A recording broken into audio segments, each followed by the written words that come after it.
What's happening, Kevin? Peace, peace, fam. One of the first ones today. Peace.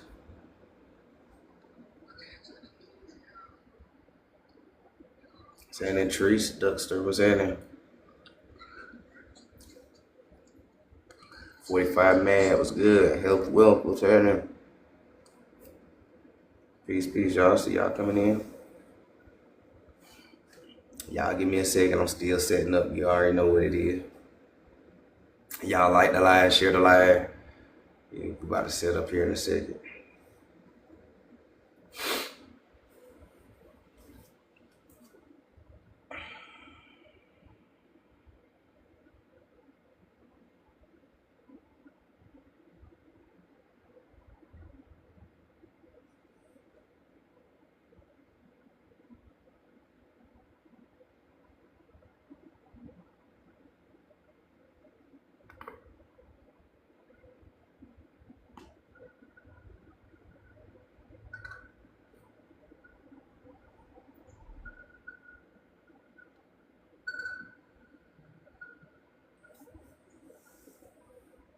What's happening, Prince? Peace, peace. Shalom, shalom. What's happening, Lord? Peace, peace. Glad you can make it. Diving back into the Sephardic history and connections with Black Americans. Set up my devices real quick.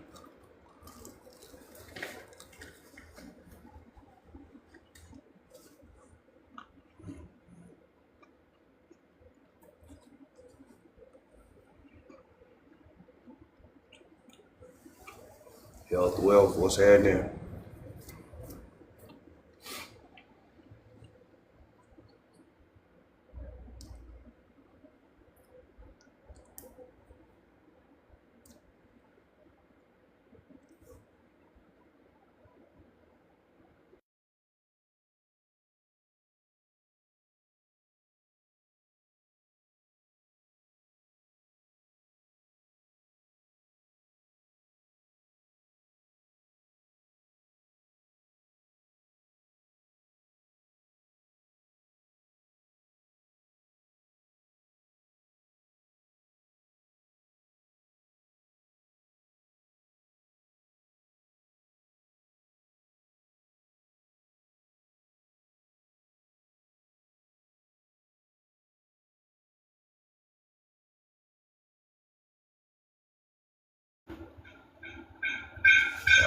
Shit.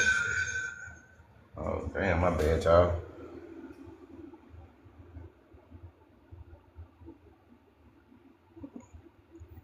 Can y'all hear me? Mic check 1 2 1 2. The other page good, the sound good, the live good, everything smooth, thumbs up. What's happening, Lou? Wow. Just want to make sure everything's straight before we get started. You said you can hear? Okay, cool, cool. Appreciate the gifts, too. Appreciate the gifts, y'all.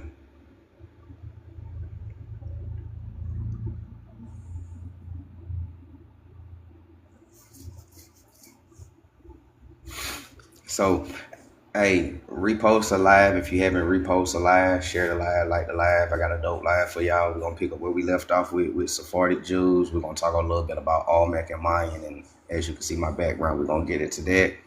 And we also going to talk a little bit about the Torah or the Torah, right? We're going to talk a little bit about that. I'm about to break it down for you a way that y'all never seen it. So with that being said, like the live, share the live, repost the live. Give me a second. Let me get my pre-rolls together and we're going to get started in just a second. Any questions, feel free to ask. Any trolls, feel free to join and get it off your chest. All right, signs are for the conscious mind.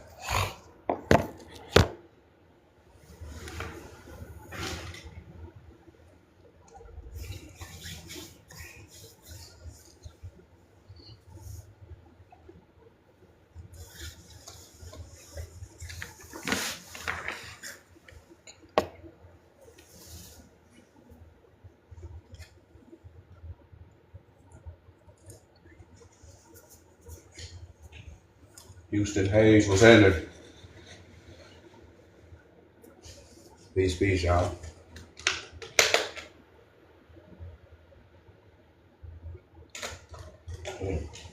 coffee still hot. That's what I'm talking about.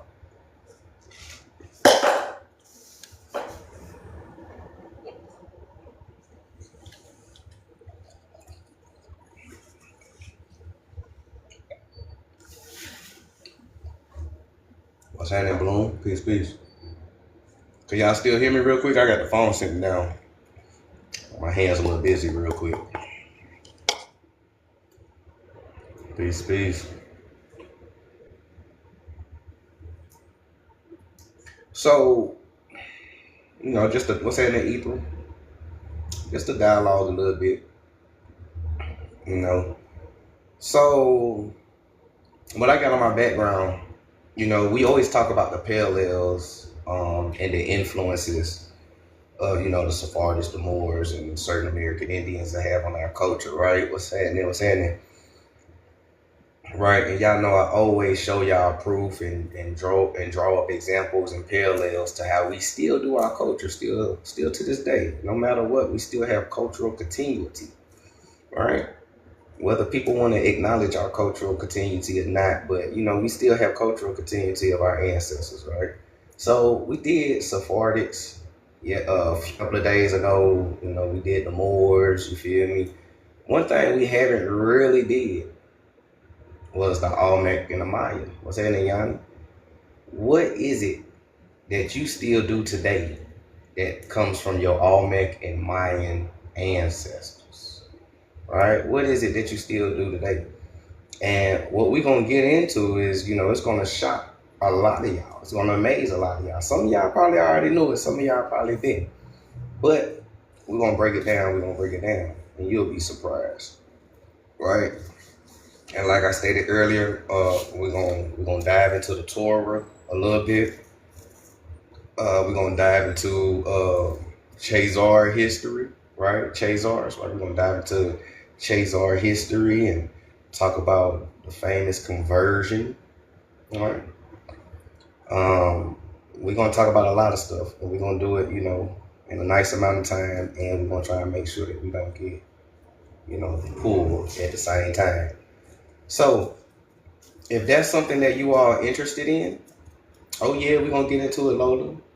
We're going to get into it. I feel like it's time, right? I feel like it's time to talk about a little bit of it since we done made it this far, right? Because if we talk about the Sephardics and we learned that, we descend from the Sephardics, then the biggest question is, why do the world only think about YT use when they hear the word use? Why do they automatically think YT people? And why do they use this to their benefits, right? We're going to talk about all that. We're about to get into it today, man. I'm trying to tell you. Hey, then we got a caller on the line. Chief Noble, I don't know if you meant to send that request, but, let me get my pre-roll together. Y'all know how we get down. Vape pen action right now. What's happening, Jess Keith? Damn, I gotta charge that vape pen. I'm only down to 3 bars. Shit. Hey, we got 26 people in here. Let's get 26 reposts popping, y'all. Let's get 27 shares jumping, y'all. And let's get unlimited amount of taps cracking. Right? You about to get it popping here in a sec. I got one more pre-roll to roll up. All right, got one more pre-roll to roll up. Hold on, y'all.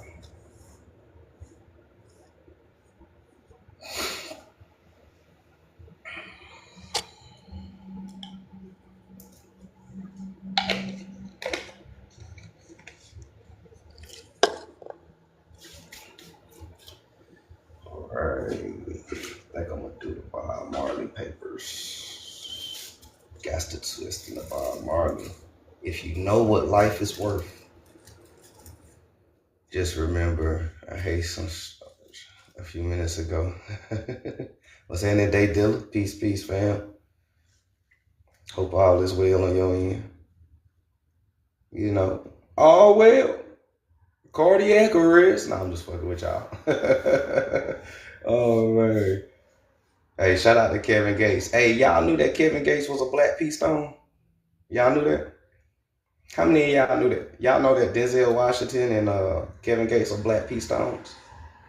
It's crazy because, you know, Denzel Washington went back to his old hood to talk to the young folks, the young Black Pea Stones, and he was telling them shit. When I was a kid, man, we was called the Rangers then, right? For the Black Pea Stone Rangers, you feel me? Kevin Gates put it in his song all the time, you know. But you know, if you're not well versed into that type of world, it'll go over your head. But you know, he put it in his songs all day. That's why he always say all's well, you know. But hey, shout out to everybody that's in here. We got 30 people in here. Just get 30 reposts jumping, 30 shares popping. How everybody feeling? How was y'all day? How was work? My day's been good. I'm off work, so anytime you get off work, it's always a good day. So you already know how that goes. Is that what introduced him into Islam? Probably so. As long as I've been listening to him since like 2008, he always kind of like referred to Islam in his songs a lot. A lot of Islam, a lot of Gnosticism, esotericness in his songs. He always put it in there. The Islam ain't really nothing new.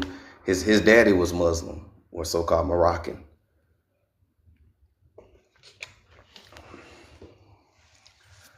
So his father was Muslim. Are you still at work, Jess Keith? Man, I already know. All right. We got 30 people in here. We about to go ahead and get started, y'all. Shout out to everybody that's in here. Hope y'all ready for the topic. I got some nice gems for y'all. So where we gonna start at? For one, before we get into everything, I gotta crack open an old book for new people.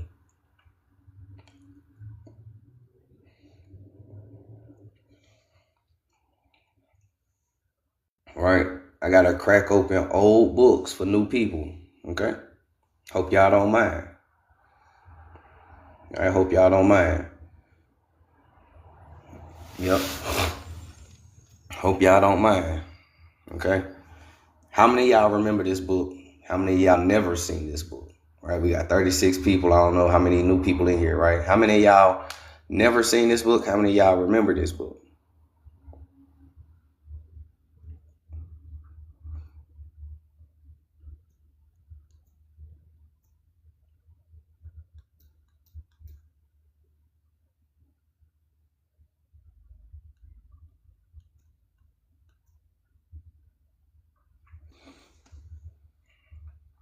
Lola said never. Okay. Lola said she never seen this book. All right. Anybody else? Was that any difficult? Anybody else remember this book or never seen this book?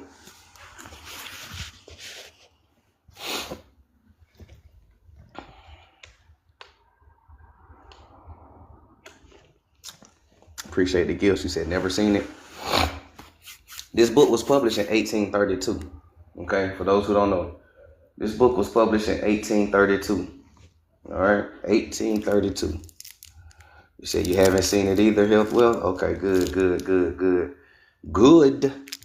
I'm glad. I am glad. All right, hold on.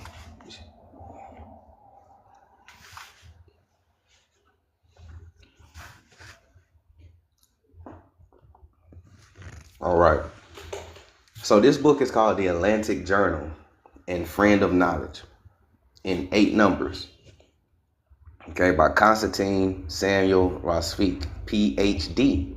Okay, professor of historical and natural sciences. Okay, he's a professor, PhD. Okay, this ain't Wikipedia. This ain't Google.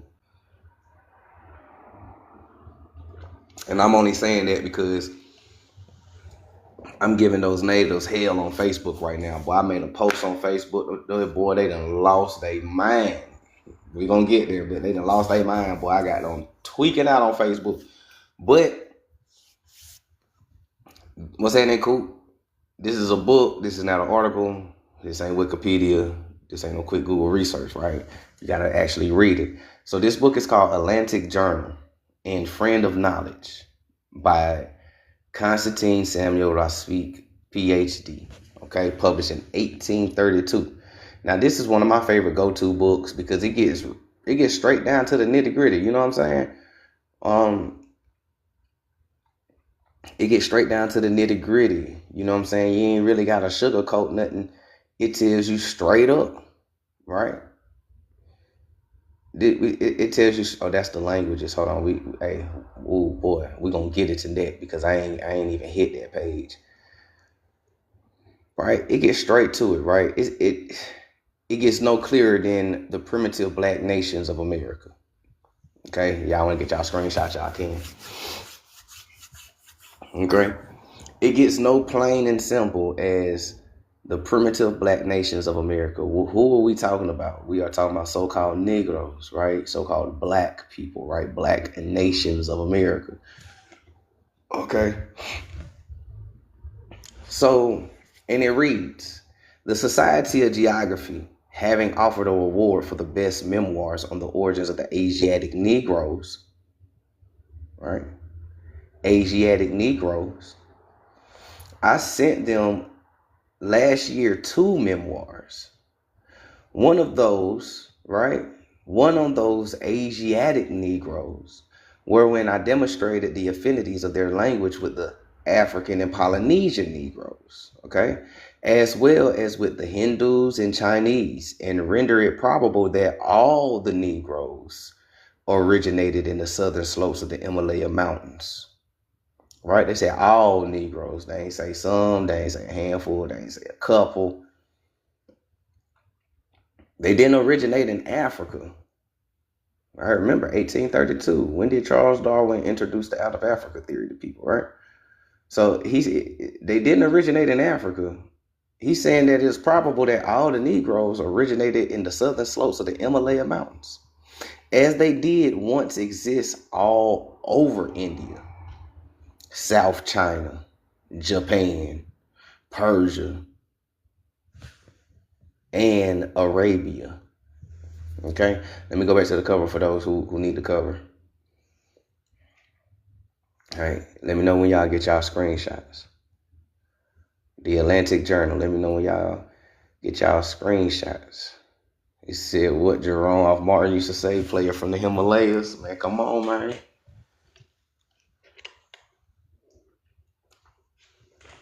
Come on. What did he say? Say Jerome in the highs. Jerome in the high. Watch your mouth. Okay?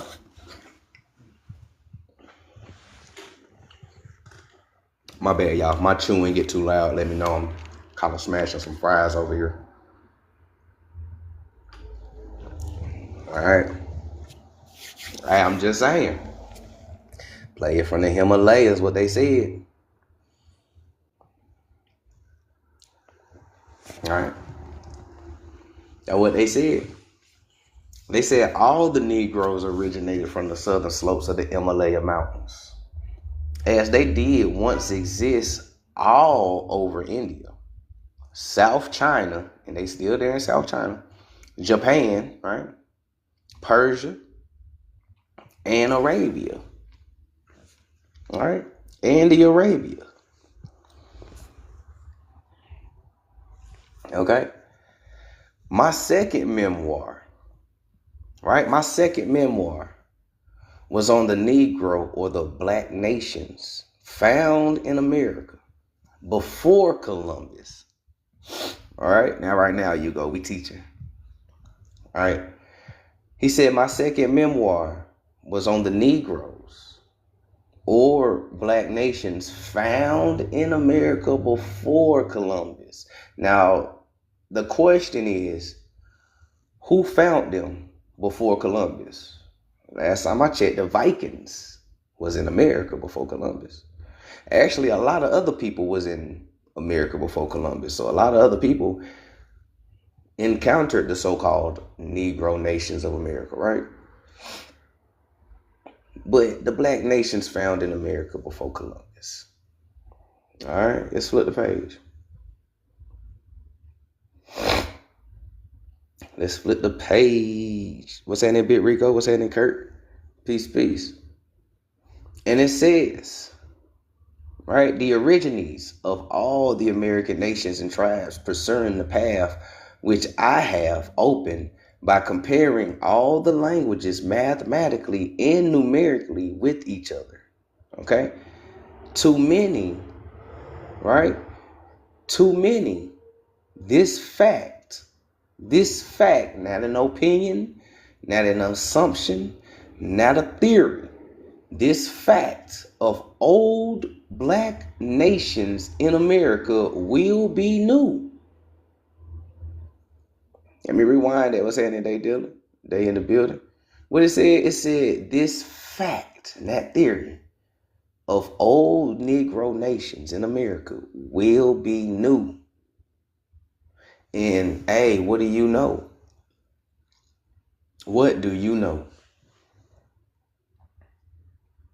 To a lot of people, this is new information. This old information is new. All right, this book was published in 1832. It's 2026. A lot of people never even heard this side of history or even know this. Excuse me. What's happening, Sam? Right? It's 2026. A lot of people never even heard this. A lot of this information is new to people. Right? C.S. Ross Speaker already predicted that back in 1832. He said, shit, when people figure this shit out, it's going to be new. This old fact of black nations in America will be new. Yet, it is an important feature of American history. It is an important feature of American history. What is an important history? The old Negro nations of America is an important feature of American history. So, the reason why they don't teach you about ancient America is because they erased the old black nations of America, right? The important feature of American history they took out. That's the reason why they don't teach you American history, right?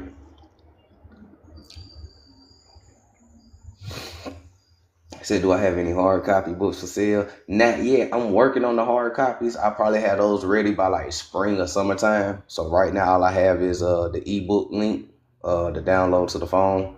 I mean, if you want to do it like that, that's cool. Or if you kind of want to wait till the book, then that's smooth too.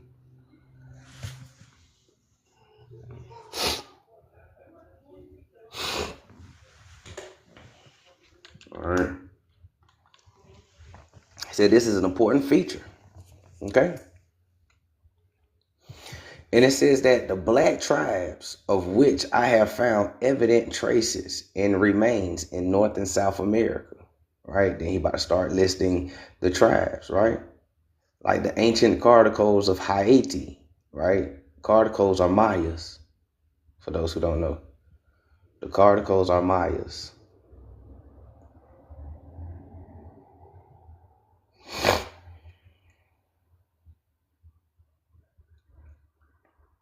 Right? So he starts listing these old black nations, right? The ancient Carticos of Haiti, the Californiums of the Carib Islands, or the Black Caribs as we call them, right? The Argados of the Cartera, right? In the West Indies, the Black Orders or the Yardruas, right? Right near the Orinoco, right? They call them monkeys and shit, right? The Shaimas, you got the Magapas, right? Just naming the different tribes, right? Just the different tribes in here. Just they got the Negritas of the Martyr, okay? You got those of Papian, right? Papua New Guinea, right? Papian, right? You got the Gubas, the Jaras or Javas, okay, of Honduras, right? They call them Zambos, right? P-Gang. What's happening, Divine? Right? They got the Esteros of New California. And then you got the Black Indians met by the Spaniards, Moors and Sephardics, in Louisiana in 1543 see the Soto, Sephardic Jew name, right? Soto, right? Sephardic, El Negro, Latinos, met who? Black Indians, okay? And then you got the moon-eyed Negroes and the Cherokee, all right? The Cherokee. We're going to talk about the Cherokee here in a second. We're going to talk about a lot of these in a second, all right? The reason why I'm bringing this to y'all, all right? The reason why I'm bringing this to y'all is because we're going to talk about cultural connections of our ancestors that we still do today. This is the intro of the live. I want to start off with this, and then we're going to go into the Torah and everything like that, right? So, first thing first, all right? First thing first, y'all got to stop wearing this shit right here, right? First thing first, y'all got to stop wearing this shit. And you talk about that you a Mississippian, you don't need to be wearing this shit. I'm just being real. Don't get mad at me. All right, appreciate the gifts, y'all. Thank y'all for the gifts. Don't get mad at me. The same way y'all type in pretendian in that search bar, and y'all be like, look, bro, you type in pretendian, they pop up. The same way y'all do that shit, it's the same way I did this shit, right? Siberian war bonnet, and look what the fuck pop up. This ain't our shit. I've been saying it. This ain't, man, give this shit back to the natives. This they shit. This ain't ours, bro. And to be honest, it looks plain as hell. This ain't no shit that we wear, bro. You know, this look, come on, man. Y'all know that we flamboyant people, man. We are flamboyant people. This ain't no shit that we wear, bro. Man, we wear shit like this. Come on, man, we wear shit like this. We don't wear no plain, lame shit like that. Y'all know how we get down. Then what the Mayans and the Olmecs wore. You descend from them. This is why you still do it. This is why you still wear it. And the crazy thing is, do y'all remember that Eddie Murphy movie, Coming to America? Do y'all remember that movie, Coming to America? You remember in the beginning where he had those women in feathers dressing? In the beginning when he had those women in feather dressing, they was in Africa. What's that, Nephilim? Peace. Who was they?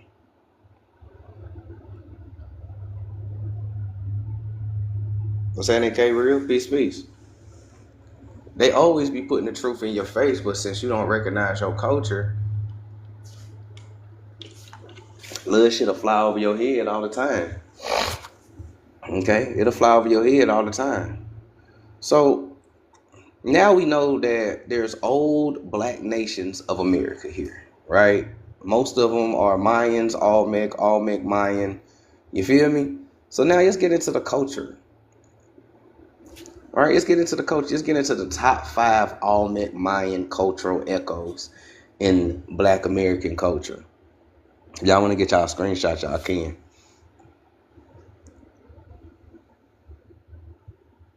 Y'all want to do that? Let's get into the top 5 Olmec and Mayan cultural echoes in Black American culture. All right, y'all ready for that?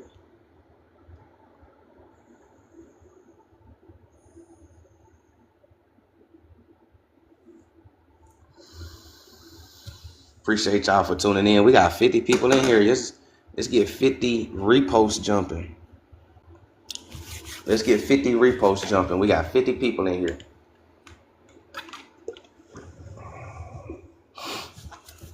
The AI summary says discussing historical evidence of pre-Columbian black nations.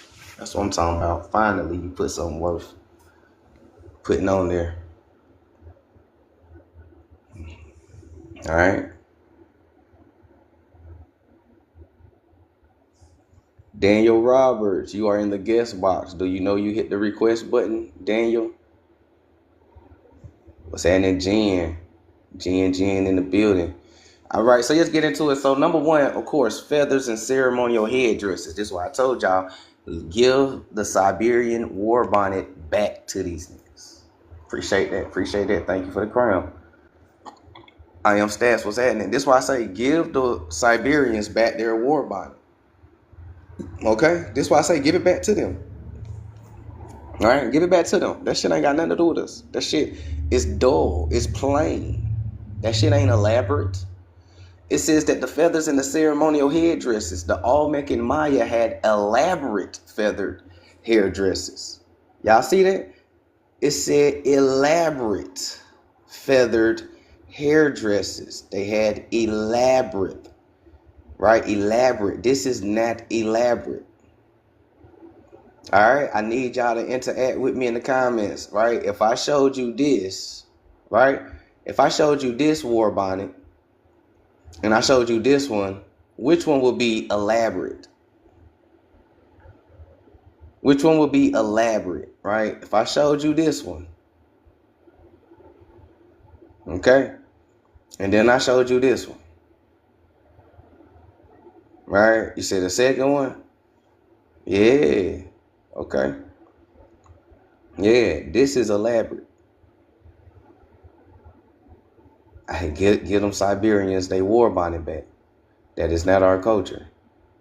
Right? It says the Olmec and Maya, elaborate feathered hairdresses for rulers, priests, and warriors, symbolic of spiritual authority and status.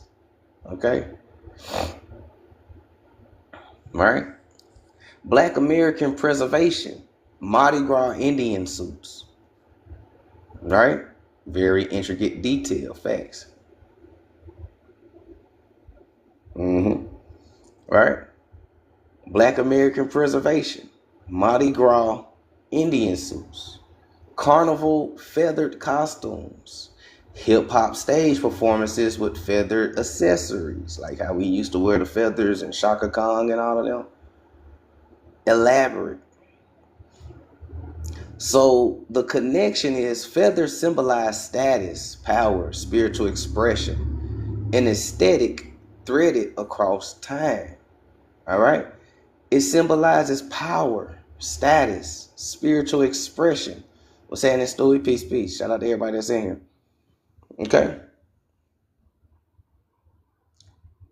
The feathered headdress. Give the Siberian they war bonnets back. Please give it back to them. Please give it back to them.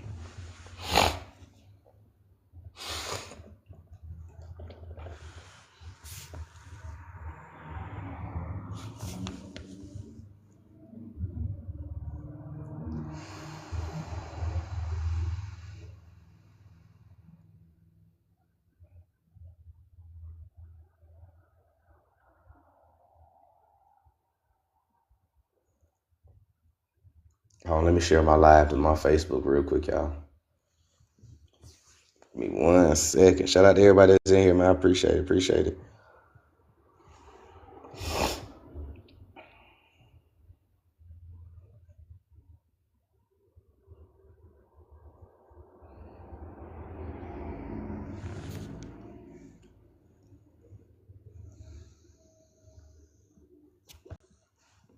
What's at it, dark brother? Peace, peace. Peace, y'all. Peace, peace. All right. Peace. All right, let's keep going. They said elaborate hairdresses. All right. The second cultural continuation that we have is the body ornaments. Gold, metal ornaments, right? Remember with the Sephardic Jews and the Moors, I showed you the cultural connection that we still do with the body ornaments and the jewelry, right? How the Moors and the Sephardics used to wear layered jewelry. Matter of fact, let me show you to refresh y'all memory. Just to refresh y'all memory. Y'all remember when I showed y'all this? But remember, we dealing with a cultural fusion though, right? All right. Remember how we, right? Remember, we dealing with a cultural fusion. I'm trying to see if it's gonna pull it up there.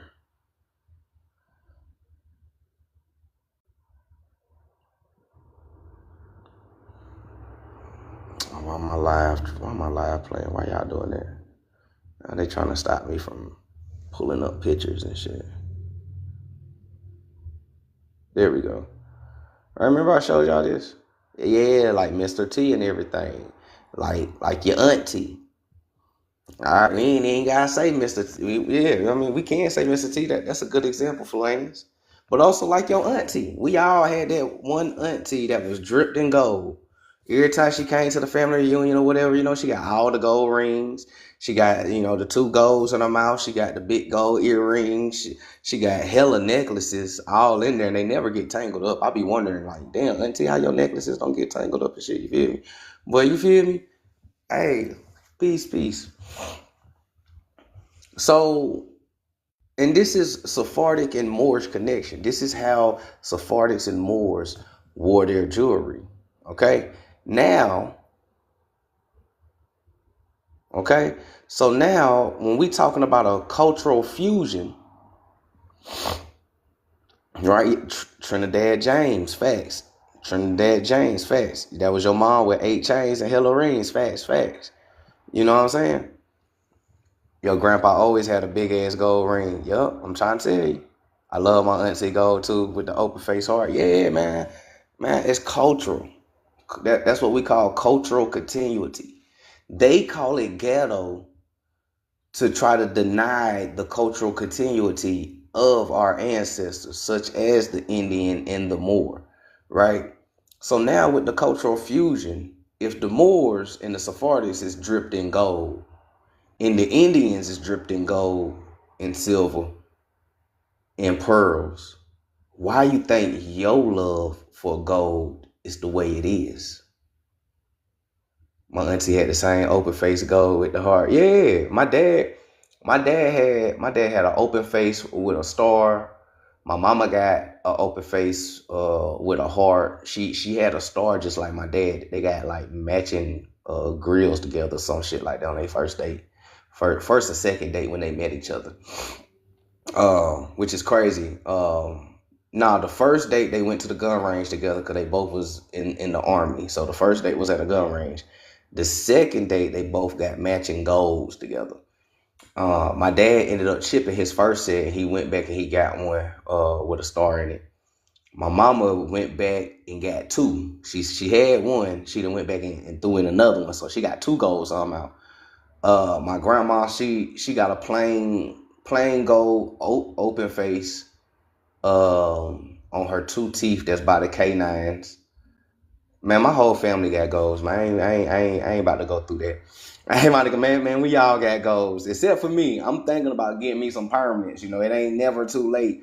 So I'm thinking about getting my bottom fangs done. You feel me? But yeah. You feel me? Shit. Hey, our people love that open face shit though. Hey, the open face grills is clean though. I ain't gonna lie to you. Like the open face be clean a little bit though. Your teeth gotta be white. You don't only get no open face and you got yellow teeth. Shit be blended in with your grill and shit. But anyways, we talking about cultural fusion. Okay? So we talked about the Sephardic. Now we getting into, right, the Olmec and the Mayan, right? What do we still do? So, body ornament, gold and metal, right? The Olmec, the Maya, they like jade, obsidian, and they even had gold teeth inlays, just like we read, just like we seen the mummies. They also did gold teeth inlays, aka grills, gold grills, right? So they used jade, obsidian, et cetera, stones, and they also just had some golds, right? Necklaces, rings, ear spools or earrings, right?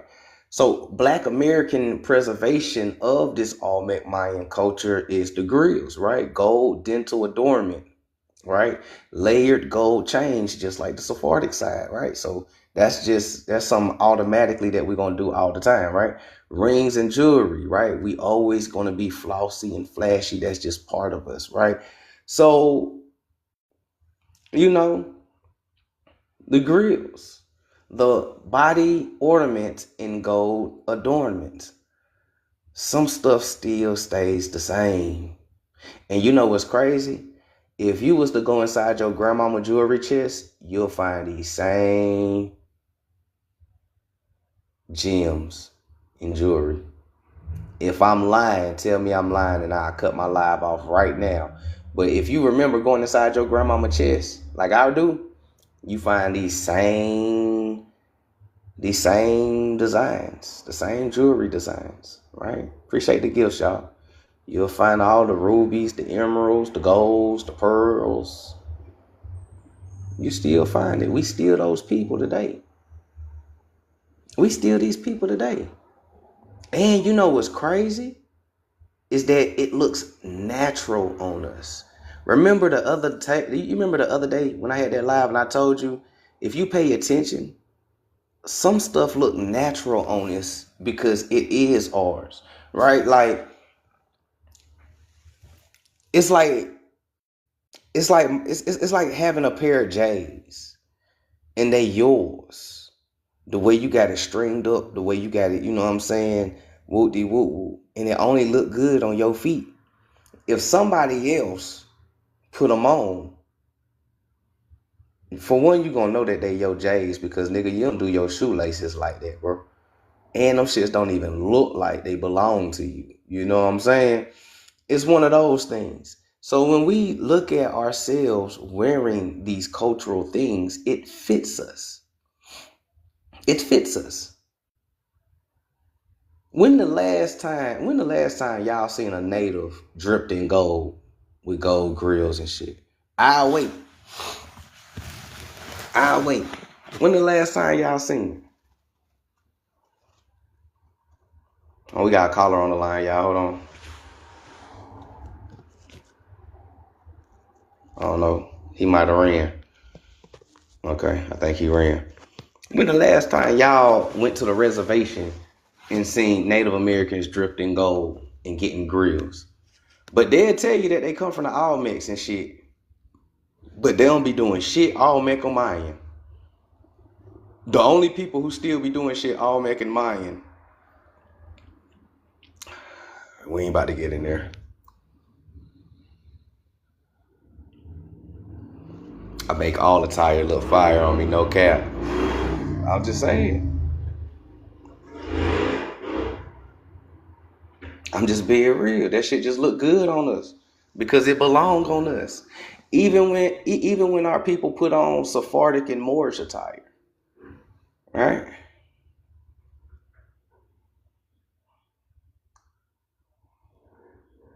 Right. Even when our people put on Sephardic and Moorish attire, that shit still look natural on us because it's natural on us. It came from us. You still do what your ancestors do. You still tying your hair up real Sephardic and Moderno, like ladies.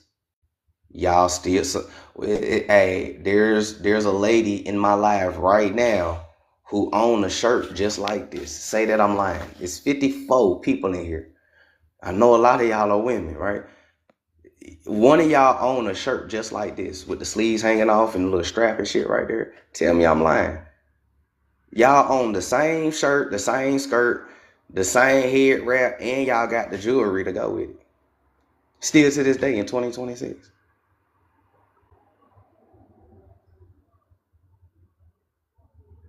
And if you don't, you know somebody that got it because you done went out with your homegirls and your girl cousins. So even if you don't, you know a woman who got it. All right? Exactly. But who knew that this is what the Moorish women and the Sephardic women wore? Right? Who knew that? This is what they wore. The Sephardics and the Moors got kicked out and came over here. They mixed with the American Indian, created a cultural fusion. Our culture as Black Americans is the reflection and the continuity of that fusion. This is why they call it ghetto. Because who was the first people put in ghettos? Sephardic Jews. Who put them in ghettos? The Romans. 2026. you still are in ghettos and you still under Roman law still to this day, right? All right, talk to me. If I'm wrong, let me know. I'll cut my live off.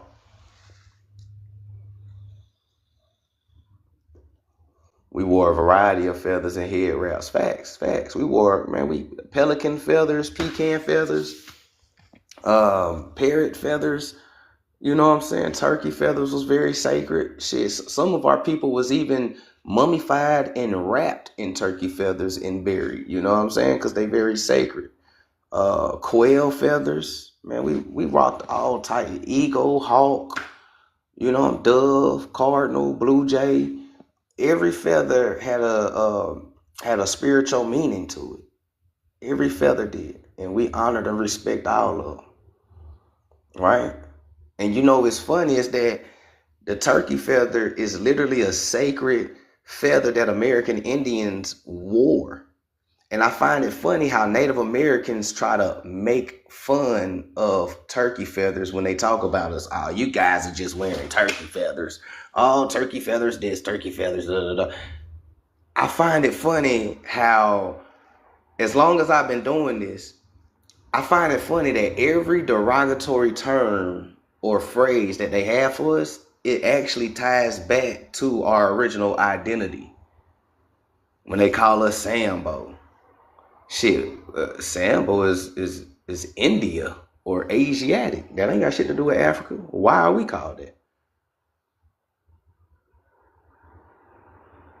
And they say Mayate or Mayate. Te means you. You Maya. Maya you. And they try to flip the meaning on some slang shit to make it mean something else. But when you really break down the word, that's what it really means. Te, I think in Spanish means you. So Mayate, you Maya, or Maya you. Come on, man, peak game, bro. Peak game. What's that in cup? All right. So the same thing with your indigenous. Now it means the N word with the ER at the end. I mean, but God of gods. But again, even the N word reverts back to our true identity, right? From Nagas to niggas. From Nagas to niggas to niggas to girls. It still go back to our true identity. And American Indians was also called niggas as well too. Niggas, Negro, Nagas. American Indians was also called that. What's happening, little peace, y'all? Hope all is well. But it's funny how that is historical accurate, but when you look at the reservation, you will not call those natives niggas. They don't look like niggas. So who is these niggas, or who is these Indians who are being called niggas? Who are they? Who is these Indians who's being reclassified to Negro? Because the natives were never called Negroes. Indians who didn't go on the reservation had to drink from colored water fountains because they was reclassified to coloreds. If I pull up Jim Crow, only people drinking from colored water fountains is us. Come on, man, talk to me. Hold on, y'all. Let me go get my incense real quick so I can spark up one. Because we about to get into it. Hit that repost button if you haven't reposted.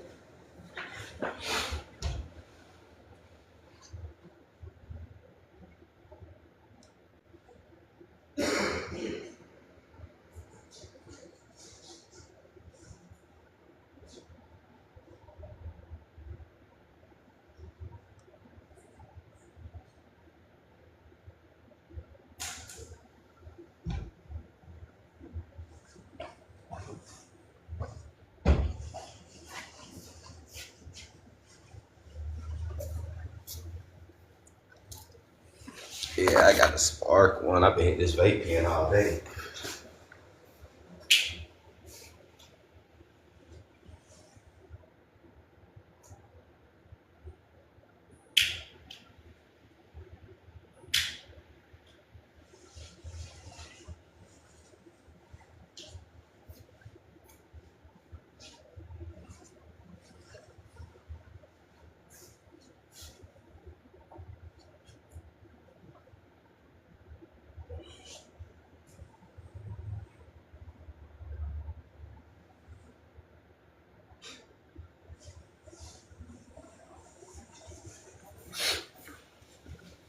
There we go.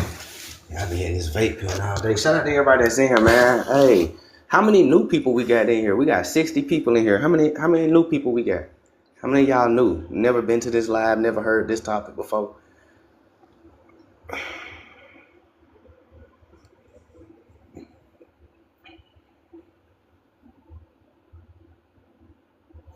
Olmec, mother of cultures, said natives never want to talk about that.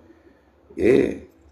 Said they play basketball, they wear grills, they elegant flowers. Yeah. What's happening, Daniel? I literally got a book called American Indian Contributions to the World. Y'all might have seen Dane shouting me out in one of his videos when I was breaking it down. But American Indian Contributions to the World. They described the American Indians just how you did, right? Hold on. I got this red dot on my end. Am I good? Am I straight? Can y'all still hear me?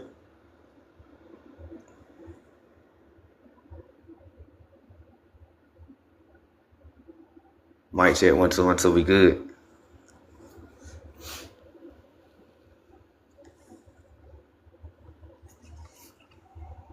What's that in BCU? Okay, cool. So inside the American Indian Contribution to the World, they said that these American Indians, they barbecued, they shot dice, they played basketball. They were some of the fastest sprinters in the world. They smoked trees. You feel me? Just off of those few descriptions, right? So if I came to you and told you to close your eyes, I'm about to describe American Indians to you in the Southeast. So you'd be like, okay, cool, my eyes closed, describe them. I'd be like, they was copper colored people. They wore grills. They played basketball. They rhymed. They chant. They shot dice. They ate cornbread. And they was fast on their feet. Ain't no Native American gonna come to your mind. So Black Americans gonna come to your mind. You gonna open your eyes. You gonna be like, what, they niggas? I mean, yeah. I mean, if you want to use that term, yeah, the Indian and the Negro is the same person. The American Negro is the same person. Now, if I tell you to close your eyes, I'm about to describe what they ate. Right? If I close your eyes and describe what they ate, because I told you what they did. Now I'm about to tell you what they ate, right? They ate gumbo. They ate cornbread. They ate grits. They had fish and grits. They ate crawfish, lobster, shrimp. You feel me? Oxtails, turkey neck, turkey wings, turkey legs, collard greens, mustard greens. And that's just a few dishes, right? Oh, and they also had pecan pie, peach cobbler pie, apple pie. Just a lot of the pies, right? Now you gonna open your eyes, you gonna be like, nigga, I just ate that with my grandmama for Thanksgiving. What the fuck on? Are these niggas?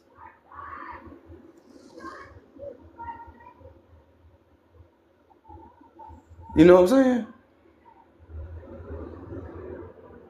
Guess what? We eat all that shit. You know who don't eat that? Y'all put it in the comments. Who don't eat that?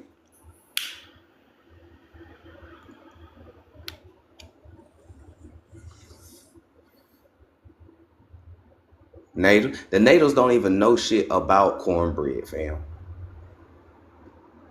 We can't even get to step one of the cultural cuisine.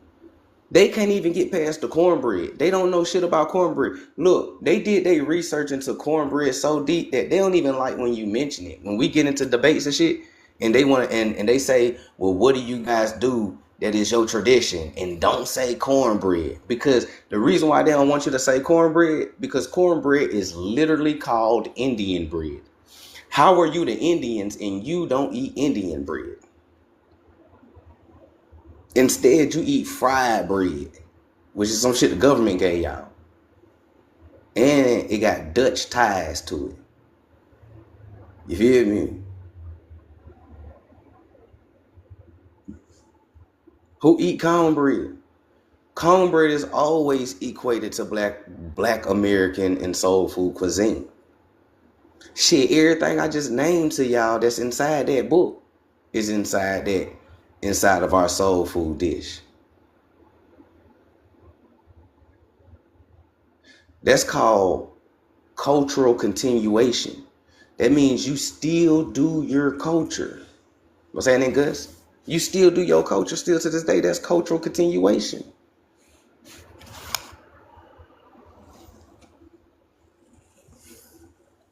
216 in the building. What's happening? Their reservation have no fruits or herbs. Man, look, they ain't got nothing over there. So a lot of these natives eat puppy soup. Whenever y'all get a chance, go look up puppy soup. That's one of their ceremonial dishes. Puppy soup and fried bread, fam. But they want y'all to think that they the Olmec and the Mayan and shit. Man, let's keep going with this, man. Look, I ain't about to play with these people anymore. Let's keep dropping these gems. What's another thing we do? Layered clothing and ceremonial dress. Olmec and Maya, complex textile layering, robes, tunics, loincloths, ceremonial sashes, capes with intricate patterns. Black American preservation, layered streetwear, right? Layered streetwear, right? You got a hoodie on with a t-shirt under that, with a white beater on up under that, right? Layered. You feel what I'm saying? Ceremonial parade costumes, right? Second line, Mardi Gras. You feel me? Carnivals, right? We still do the same shit. Church choir robes, right? We ain't about to get into church, but we already know, right? Hip hop inspired layering with symbolic colors. Olmec and Mayan inspired hip hop culture as well, too, PK. The connection, layering convey status, ritual significance, and individuality. Not dressing the same like niggas is doing today. All right. Stylistically resonant with pre-Columbian ceremonial dress. You still do your culture today. You still do your culture today. Okay. You still do your culture today. Ah, yeah, they definitely eat that too, Felanius. Do you ever speak or teach about the Inca civilization? I touch on the Inca civilization, but I don't really go too deep about it because the Inca civilization is not what everybody think it is. Like, yeah, you know, you might see some niggas, but those niggas ain't who you think they are, right? A lot of the Inca civilization. So Incas start off as East Asians, right? They're East Asian Negroes that came over here. And they made their way all the way down to South America, and you know they ran into the Mayas and all of them who were still down there. Whoop de whoop whoop. And then right, of course they mixed in with some of the Mayas. They mixed in with some of the locals, but they also mixed in heavily with the Sephardics and the Moors that came over here. So when you pull up like the Inca picture, a lot of them is Sephardics, Moors. A lot of them is mixed breed, so-called Afro-Indigenous, right? Or Zambos, or, you know, Sephardic and Indian mix and all of that type of stuff like that. But, I mean, I can start teaching about it. But the Incas, they not really indigenous to America like that. This is why their history begins later than the Olmecs, Levantas, and the Mayas, because, you know, they kind of just got here too. If any of that makes sense. What's happening, GMB? Peace, rock in the building. So just keep going. Vegan, what's happening, vegan? Vegan strong man in the building. My Asiatic brother. Peace, peace, fam. Hope all is well. All right. So, what's another thing that we do in our culture as Black Americans that comes from the Olmec and the Mayan that we still preserve today? Ancestral reverence and spiritual practice, right? The Olmec and the Maya ritual honoring ancestors, offering spiritual rites, ties to the land and community. Black American preservation, right? Libations, right? Libations is pour out a little liquor, right? You know, when an ancestor passed away, you know, your mama, your daddy, you know, your grandma, you know, or whatever, you know, you pour out a little liquor for them, pour out a little water, you know, but with us, you know, we pour out a little liquor for the dead. You did? That's libations, right? So, you know, libations, ancestral altars, right? Spiritual rituals and hoodoo. Remember what I told y'all, right? Hoodoo, the indigenous Black American spiritual practice. All right. If you ever wonder what your indigenous spirituality was, it was a Gnostic esoteric hoodoo, right? Deals with holistic herbs, earth, mother, earth healing, and a lot of things, right? It ain't got shit to do with the devil. Stop being scared of your spirituality. It's the reason why they don't want you to tap back in. They scared of that shit. But anyways, church-based ancestral homage, okay? Connection, spiritual continuity, right? Spiritual continuity and honoring lineage, right? The thread linking so-called African or Latinos, since we know what the African is, right? Latinos, indigenous and Mesoamerican traditions together. All right. Shout out to everybody that's in here. Y'all with me? Y'all with me? And that looks like this. They say that that's witchcraft, man. You know what they say. That's what this is. You still do your culture today. Ain't shit about your culture African. I'm just letting you know, ain't shit about your culture African. We don't do nothing African, and African don't do nothing us. Real talk, we don't do shit African, and the Africans don't do shit like us.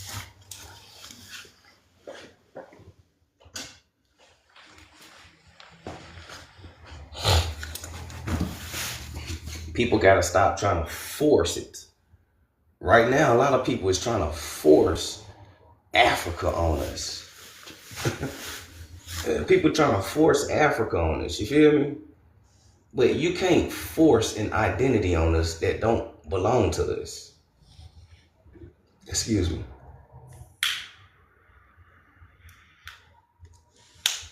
Was that in that West Side? Peace, peace.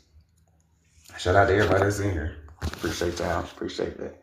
Anybody got any questions? We got 75 people in here. Just get 75 reposts, 75 likes, 75 shares. What's happening, Eugene Bay? Appreciate y'all for tuning in. But anybody got any questions? Do y'all understand what I'm saying? I just want, I don't want to just be over talking and y'all lost. Like, what the fuck you talking about? Right? Feel free to ask. Do some of this stuff you already knew. Like, you kind of felt the connection to it. Like, I kind of figured that. Hey, man, I kind of figured that shit, bro. All right, y'all ever had one of those? You said that's voodoo erasure? Man, look, Eugene. All rubber ball sports. Yup. Shout out to everybody that's in here. All right. You still do what you do. Right?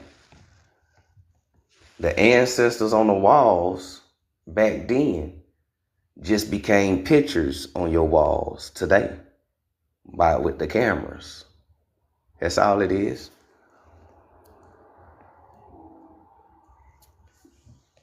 And guess who else do the same exact thing?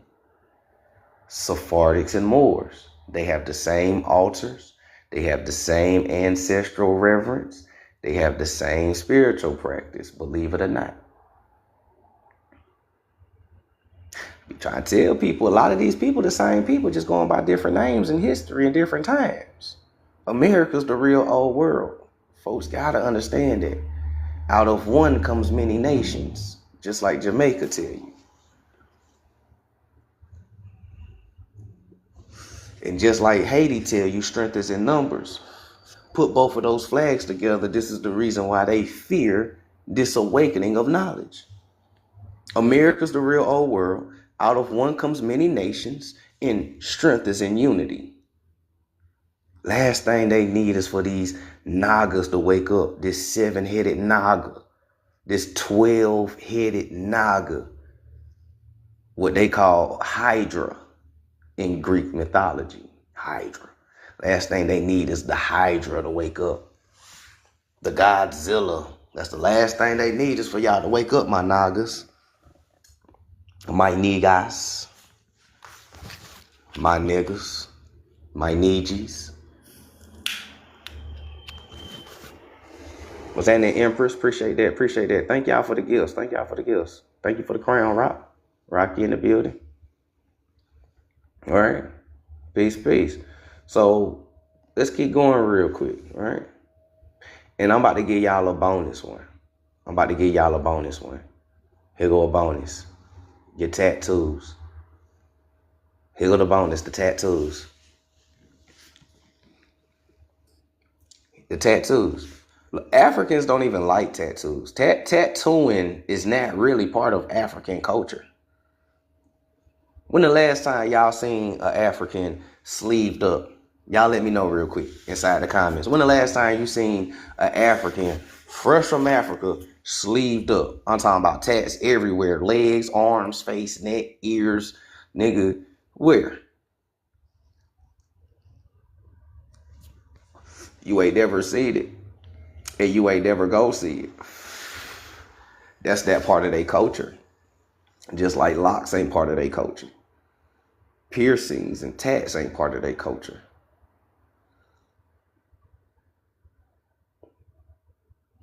Society start looking at our people crazy when that epigenetics start kicking in and folks start tatting their face. Even though people kind of was been tatting their face, but it wasn't as prevalent as what it is. But when it started becoming prevalent and started taking off, come on, man, that epigenetics kicked in. And guess what? That shit look natural on us when we do it again. Once again, it should be looking natural. It don't be looking crazy. I mean, unless you got your whole face covered, then you be like, nah, bro, you doing a little much. I know it's culture, but they.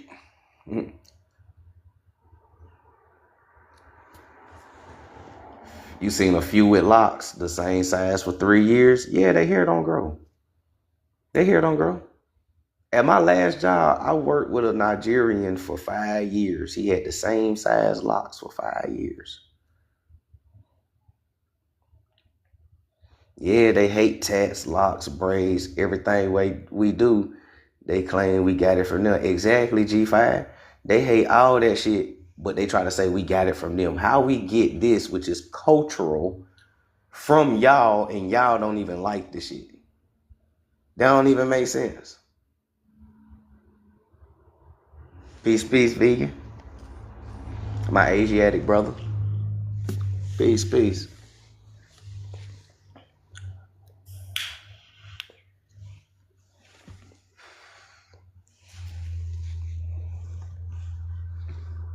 Divine E was in it.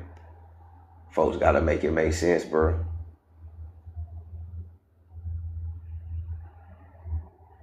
Alright, the tattoo culture. How many natives y'all see tatted up like this? If you was to go to the Reds, how many natives you think would be tatted up like this? And it looks good. They was the ones who made our sisters start using our old school grease and stuff.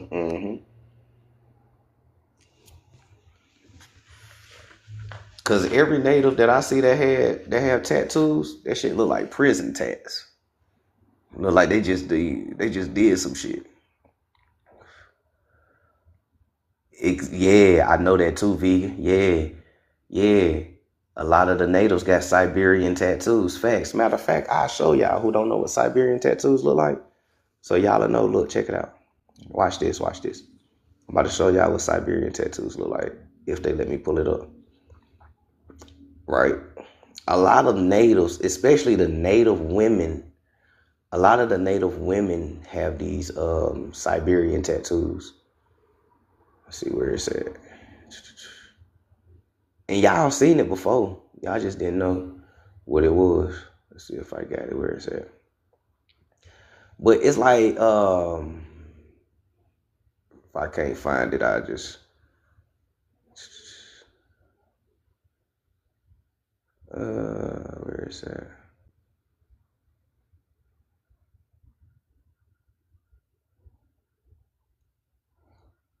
I don't think I got it in this phone. Nah, I ain't got it in this phone. So when they have like those little 3 lines on their chin, and y'all could do the research too. It's called Siberian tattoos. But when they have those 3 lines on their chins, that's a Siberian tattoo. Some will have 1 line, some will have 2. Some had 3. But that right there is literally a Siberian tattoo. Yeah, I ain't got it in this phone. I thought I had it in this phone. I ain't got it. Like the Murrays in New Zealand. Yes, Ether. Just like that. Those tattoos are Siberian tattoos. Literally. Mm-hmm. And when you talked about the New Zealand, those are what they call the Pacific Coast Athabascans, right? If you research Athabascans 444, and I do another live for new people who just tapping into me. I do another live about Athabascans, but when you research Siberians and all of that, there's a tribe called Athabascans. All right, Athabascans is where the Navajo and the Apache descend from, and they still speak the Athabascan / Siberian language still today. But the Athabascans are split up in 3 different groups, right? You got the Northern Athabascans; they cover Canada, Alaska, and all the Arctic regions. Okay, then you got the Pacific Coast Athabascans. They inhabit like the coastline of California all the way to the Pacific Islands and shit. This is why when you go to Pacific Islands, you'll see us, right? Negritos, right? You'll see us and you'll see them. And then you'll see the mixture of the two. No different than when you come to America, you'll see us, you'll see them, and you'll see the mixture of the two, right? Your first Blackanese people, if you want to put it like that. All right. And that's how it was for a little minute before, YC people start coming over and shit like that. But yeah, those 3 lines on their chin, it goes all the way back to Athabascan or Siberia. It's shit crazy. What's happening, sleepy eyes? So they still do they they call them Slav lines. It facts. There you go. Yeah, they call them Slav lines. Why? Man, y'all. Yeah, it is. All right, y'all can pull it up. Hey, I'm just saying, anybody disagree, you can research anything that I tell you. I didn't already researched it, taught it, and dug. This is why I can come back and tell you where it comes from.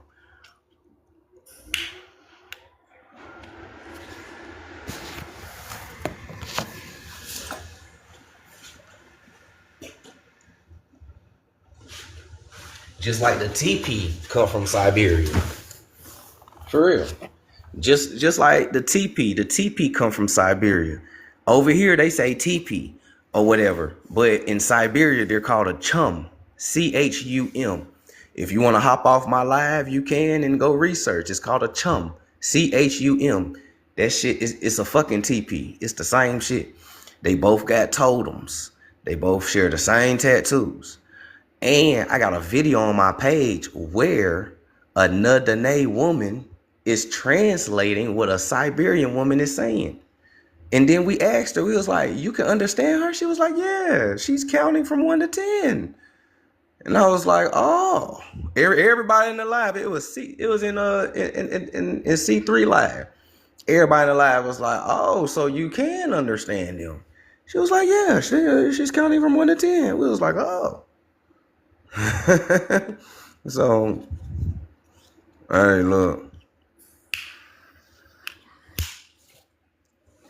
I got the video on my page. Y'all can go watch the video.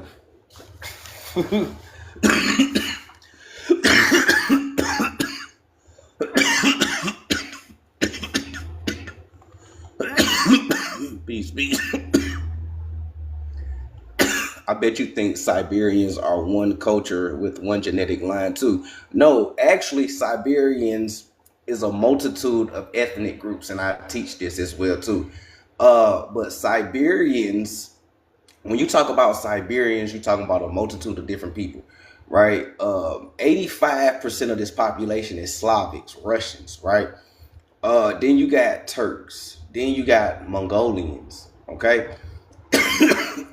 All of these people or groups of people make Siberian population, right? And Siberian population ain't nothing but a subpopulation of technically Russians, just broken down. So in a way, they are one culture or one genetic line, technically, But just like you and your cousin come from one genetic line, y'all still got different ways of doing things, right? So, I mean, it is what it is. Natives don't fall for the Siberia like a fruit from a tree. A Russian chum, yep. Uh-huh. Hey, we have to stop calling them Siberians because they. You said we got to stop calling them Siberians because there are Siberians who look like us down there. Then they Siberians. Just because people look like us, that don't mean they us. Even the ones who so-called look like us over there, they Siberians too. Just because the skin complexion changed, it doesn't mean that, you know, the ethnicity changed. Like, there's white and there's light and dark in every culture.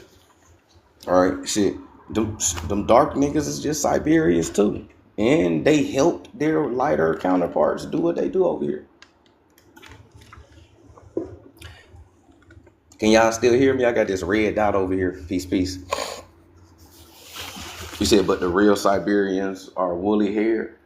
All the first people are dark skinned and woolly. All the dark skinned woolly haired people are the original people. These people are mutations. So when you're talking about the lighter, paler skin or whatever, they are the mutations of the melanated people of that landmass. They mutated from darker people. So the pale white Siberians, they mutated from the darker ones. They are just a recessive version of the original people. No different than over here, right? A lot of these so-called white Americans are actually the recessive version of you. I'm just being real. That's a hard pill to swallow for a lot of people, but a lot of them are just the recessive version of you. Some of them ain't lying when my people been in America since the beginning. Some of them ain't lying. Motherfuckers been right there in the mountains since the beginning. Hills have eyes, ass niggas. For real. And then some of them come over here. Even white people tell you that they're all not the same. They'll tell you. Trust me, I live in Kentucky. I done heard one white person call another one a Neanderthal. Get away from me, you Neanderthal. I was like, well, what the fuck are you? I'm not that. But then it's the summertime. I'm looking. I'm like, you do got a serious tan going on. Like, you ain't getting sunburned or nothing by the sun. You got a serious tan. This motherfucker paled in the mud. You feel me? I ain't trying to go too deep on TikTok, but I'm just saying, like, when you really pay attention, you white passing, ain't you? You ain't really no white person. But, you know, that's a whole nother life for a different story. Mm-hmm. Yeah, that's cool. That's cool. Anybody, y'all feel free to hit the DM, to reach out. You feel me? I ain't one of these content creators that don't reply back. So let's continue going real quick because I want to get into something real deep. Okay, I want to get into something real deep. So continuing with the culture's continuation in the parallelism, right? So I asked, right? What's NB for all? Peace, peace. So I asked, I was like, are there specific words that carry over into Ebonics? Maybe the spelling changed, but the pronunciation stayed the same. We know they Anglicized our language. For those who don't know what Anglicization is, that just means that the word stays the same. They just changed the spelling. For an example, the word Ali, like Muhammad Ali, Ali. The Anglicized version of Ali would be Alley, but it still says Ali, right? So that's what Anglicization is. So they never took your language from you. They just Anglicized it and they gave it back to you. All right, which is what I'm about to break down to you here in a second. All right, shout out to everybody that's in here.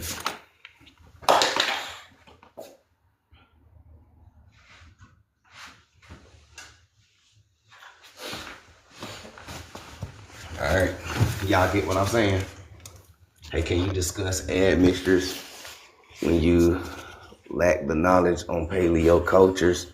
How can you discuss admixtures when you lack the knowledge of paleo cultures? Because when you talk about paleo cultures, they're all dark-skinned people. You have to understand, how could you talk about paleo cultures when you don't even know the biological structure of the genes and how and when the dominant melanated gene mutated to give you pale skin and recessive skin?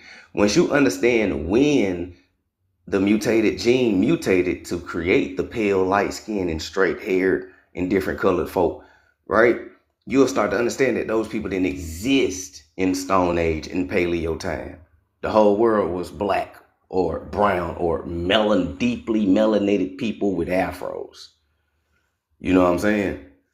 But you have to understand that before you can talk about anything. But we're not talking about that. So here's the thing, right? So absolutely, there's strong evidence that certain linguistic roots from Olmec, Maya, and other indigenous Mesoamerican languages survived in Black American speech. Through Anglicization, changed spellings, and sometimes pronunciation shifts slightly. These are mostly semantic, phonic, or rhythmic patterns that were preserved orally by enslaved and indigenous descended populations in the Americas. Notice they say enslaved. Now, we know that ain't the Native Americans, because the Native Americans on this app will tell you that they wasn't slaves. They owned slaves. Trust me. They've been bragging about that shit for like 6 years on this app. You guys are descendants of slaves. My people owned slaves. That's what the fuck they say. So anytime we talk about Indian slavery, we obviously ain't talking about natives, because them niggas was never slaves, right? So who in the fuck are these people? It's the question. All right. You said I actually do, you don't. Hey, man, look. Hey, more power to you, bro. I'm not about to sit here and argue with a person with 62 followers, bro. You ain't even got no profile pic. You ain't even on the same topic that we on.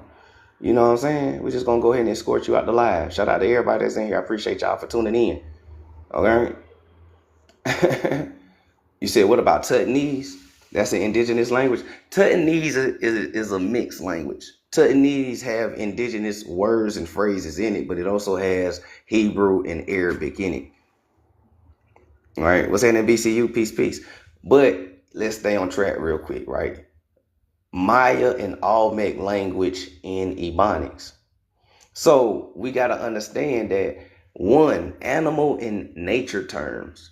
Many Ebonic words for animals, plants, or natural features echo Olmec and Mayan roots. Cool. C-O-O. Cool. Right? For Mesoamerican term for bird calls. Listen to what I'm telling you. Right? Listen to what I'm telling you. Cool. For Mesoamerican term for bird calls or soft sounds of wildlife. Now, 77 of y'all probably like, well, what the fuck do cool gotta do with Ebonics and Mayan, Los? That's how I know y'all ain't really from the hood if you asking that question. Because anytime you in the hood and you see your homeboy, you say what? Cuckoo.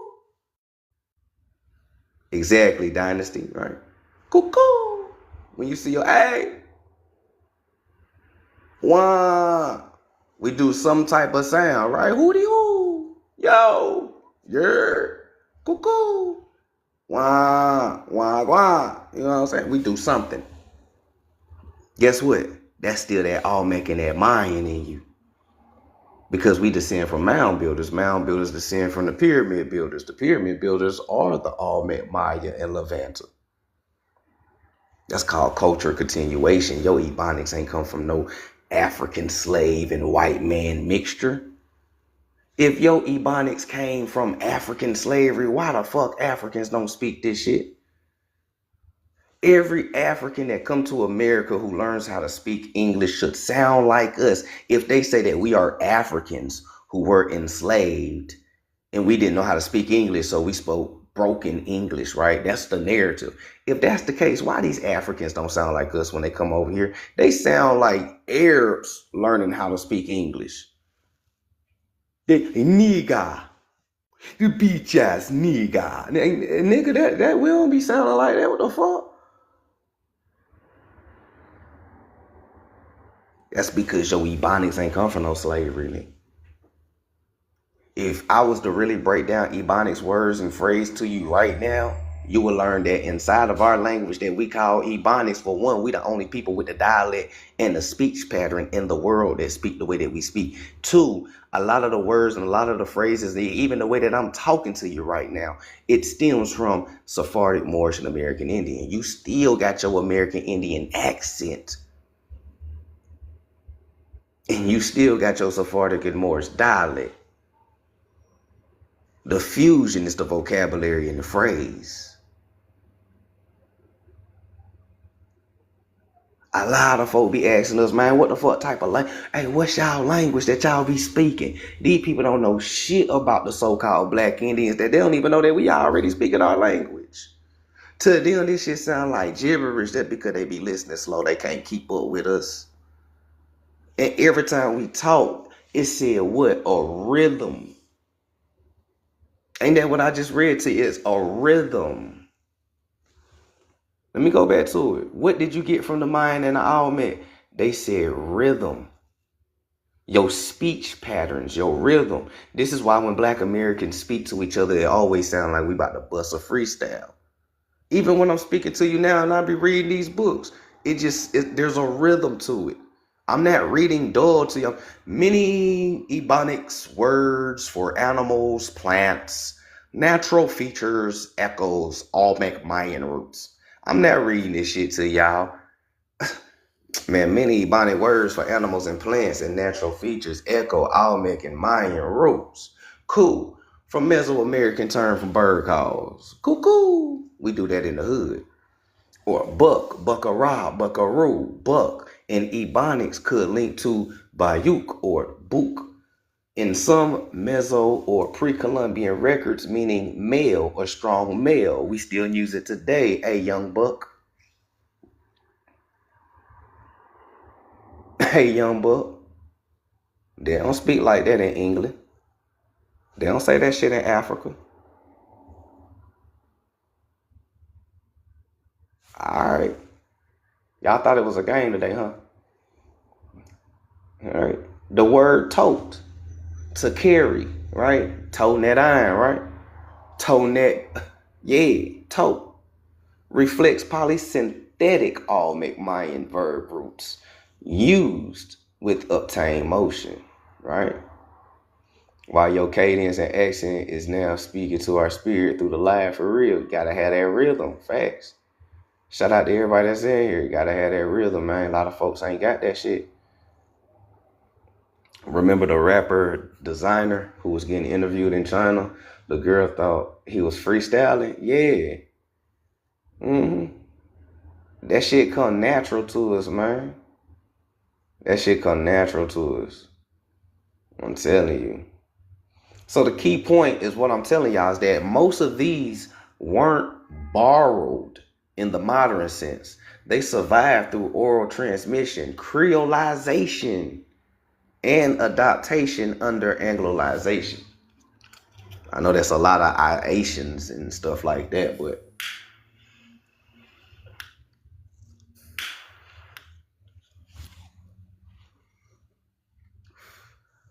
most of these aren't borrowed. In the modern sense, they survive through oral transmission, creolization, adaptation under Anglicization. Spelling and pronunciation shifted, but the semantic core and rhythm, like I just broke down to y'all, the rhythm stayed intact. The rhythm in your speech and your dialect come from your Indian ancestor. You don't sound like these natives on the reservation sound like they came out of a Hollywood movie. And Chief Sitting Bull, Bird Moon, Lady hit ground, grew. Yeah, you don't sound like that shit. Ain't no rhythm to that, nigga. This why they suck at rapping. Y'all need to, natives need to stop rapping. That shit's ass. I'd rather listen to the British. or the Chinese rap. Y'all shit ass. I'd rather go to this shit. The white boys is doing good at rapping now. You know it's serious. But I'm just keeping it real though. We speak with a rhythm, which is why Ebonics carries such a unique linguistic signature. It's a living echo of Olmec and Mayan and other indigenous American languages. That shit ain't come from no slavery. They said if you speak Ebonics, you still sound like your ancestors from the 1700s. Shit, in the 1700s, my ancestors was Indians. What about y'all? In the 1700s, my ancestors were Indians. A little bit of Sephardic and more admixture. But we was Indians in the 1700s. So if I still sound like my ancestor, all right.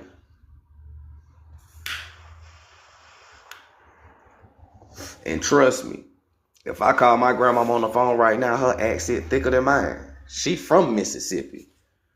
We only 2 generations removed from Mississippi. My grandmama from Mississippi, my mama, and then you got us.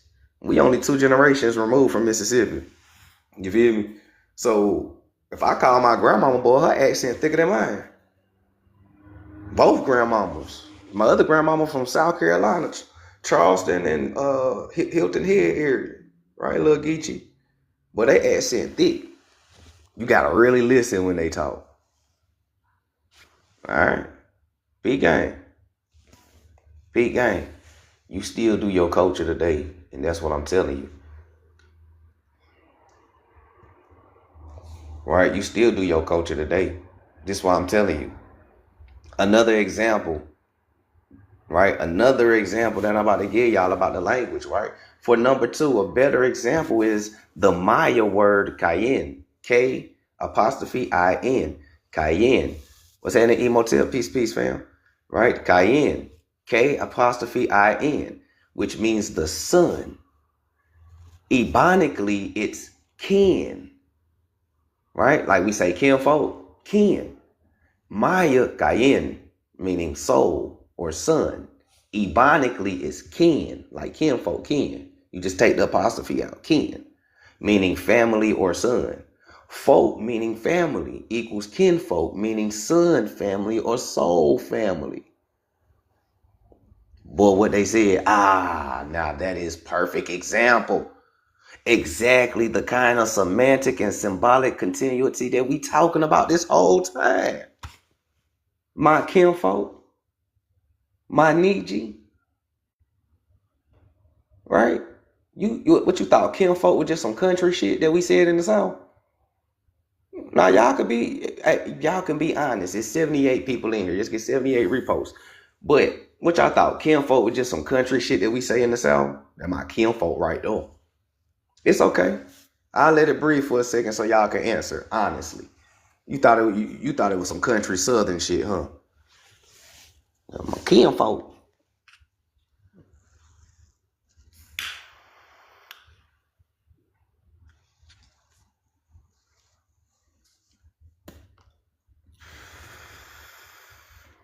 Was that in red line? I don't know if I spoke, fam. Y'all thought it was some country shit, huh?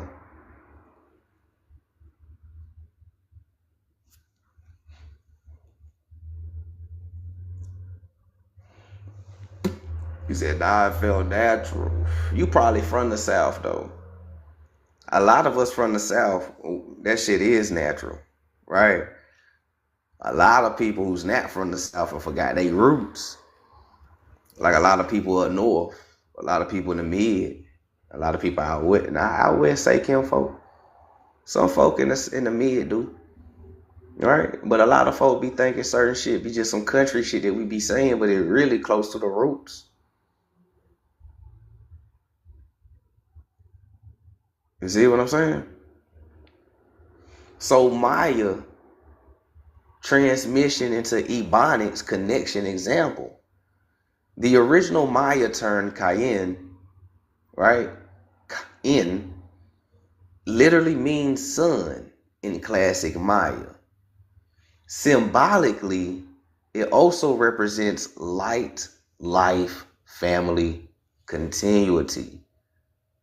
Transformation in Black American English or Ebonics phonetically anglicized to kin, meaning family. Compound forms like kinfolk literally means family people, which resonates with the Maya connotation of son family or life-giving family. The deeper symbolic layer, son equals life, soul, lineage. Kin in Ebonics preserves the ancestral communal essence, not just the word for relatives. So kinfolk still retained its Mayaness. It ain't just a word we use for relatives or partner or hunger. If I'm calling you my kinfolk, bro, you my people, right? You my people. You my, if I was up north in New York, you my son, yo son, right? Yo son. If I was up north, yo son, you be my son. You feel me? Cause you shine like one. You feel me? Down south, you just be kinfolk, man. You my people. Who knew that Olmec and Mayan language survived through your Ebonics? This is why you'll never hear Africans speaking or understanding our language. This is why paying Africans are paying goofies, because they don't even understand their own language, because they let some random white man Africanize their culture and gave it back to them. You know how hard it is for Africans to imitate our culture, boy, they be struggling. If our culture came from Africans, that shit should be natural. I digress.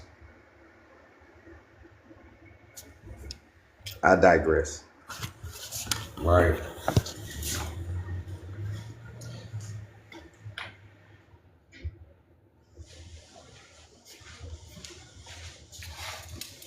But they say we tripping though. But we ain't tripping. So the cultural parallel. Both honor lineage, continuity, and community. Linguistically, the Maya root survived in sound and Semitic core, even under English overlay. It shows how pre-Columbian indigenous concepts of family, life, and ancestry became embedded in Black American language, right? In Black American language, okay? This is not borrowed from Africa, all right? Like we just said, this shit ain't borrowed from Africa. It's a Mesoamerican echo preserved through oral tradition and community memory, showing how Black Americans maintain ancestral linguistic connections under colonial pressures. When the pressure was on, we adapt. All right, when the pressure was on, we adapt. This is the Sephardic, hold on. All right. So,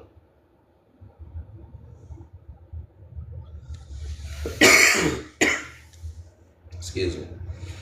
Shout out to everybody that's in here. Mic check 1 2 1 2. We're gonna take a little intermission because we've been going hard for an hour and 40 minutes straight strong. So I hope y'all don't mind. We're gonna take a little intermission before we get to the next section of the live. I hope y'all are enjoying the live. Appreciate y'all for tuning in. Y'all could have been anywhere on TikTok, and y'all chose to be here with your boy rocking out and getting these gems, and I really do appreciate it. So did y'all understand that first segment of the cultural parallel and the connections of Black Americans and Olmec and Mayan? And did it all start to make sense? Did it start clicking? You start to understand it? And that's why in that book, the Carter Code, The Cardicals of Haiti. The Cardicals are Mayas. Their home is in Belize. The first inhabitants of Haiti were Mayas, Cardicals to be exact, from Belize. That's why it was Cardicals of Haiti. It was Mayas. And there's a lot of cities in Haiti that still carry the Mayan name still to this day. The Arawaks came last. Well, the Arawaks had to be born to come to Haiti. Because remember, a lot of us descend from the Levanta, the Olmec, and the Mayan, and the Inca. So you always got to have the mother and father civilization before you had the babies. So before there was Arawaks of the West Indies, there was Levanta and Maya and Olmec of the West Indies and Southeast America and Central America, Yucatan, and South America, and even the Pacifics. You know what I'm saying? Peace gang. Shout out to everybody that's in. I appreciate y'all for tuning in.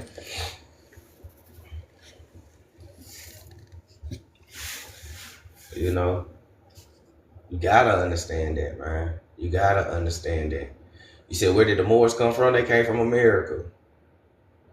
They came from the Americas. America's the real old world. The Moors, the Sephardics, the Indians are the same people. Names just changed at different times in different regions by other people calling them something.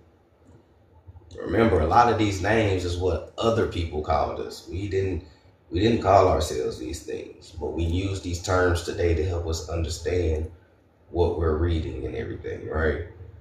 So,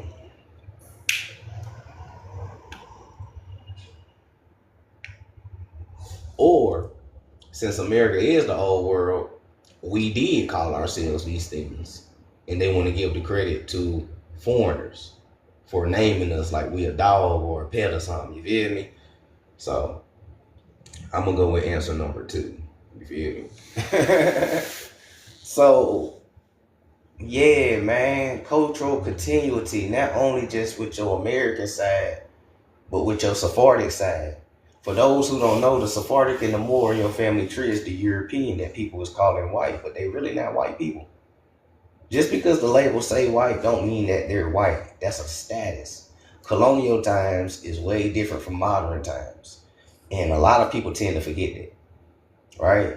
Colonial Africans is not the same as modern continental Africans. If I was in colonial times and I was talking about I'm going to grab some Africans, I'm not talking about Nigeria, none of that shit. I'm talking about like Mauritania, Algiers, you know what I'm saying? Iberian, south of France.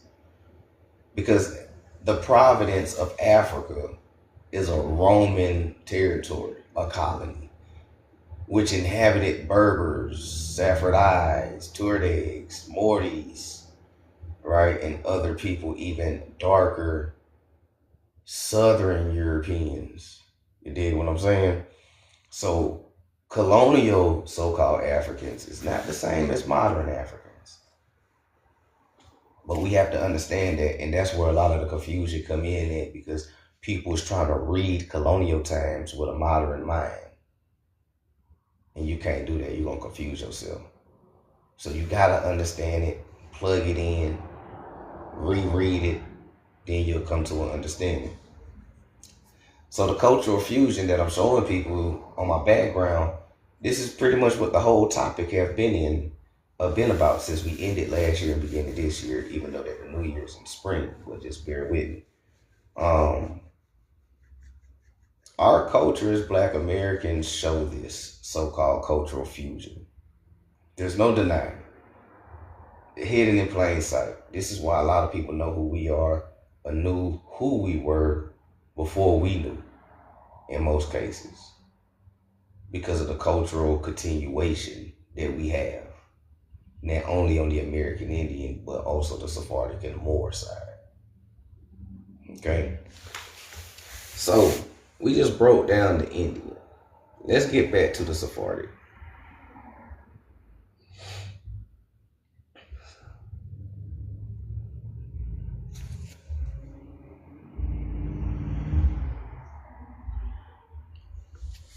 Okay.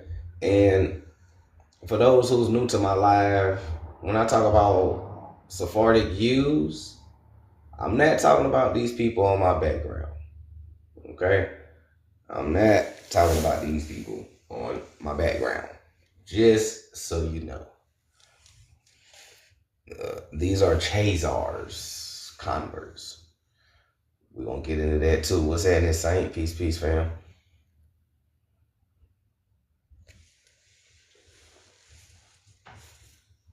All right, we're going to get into that too.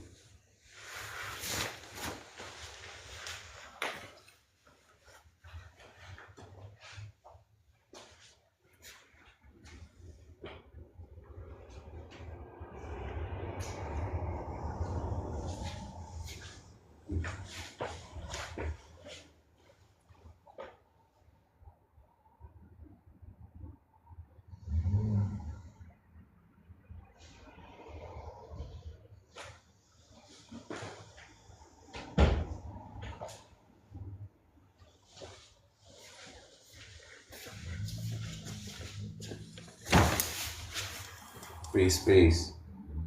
What's happening, 4D in the building? He said, not at all. You already know what it is. Had to take a little intermission real quick. We about to dive back into it as soon as I find my vape pen. Oh, here it is. All right. So let's dive back into it. So let's get back into Sephardic. All right.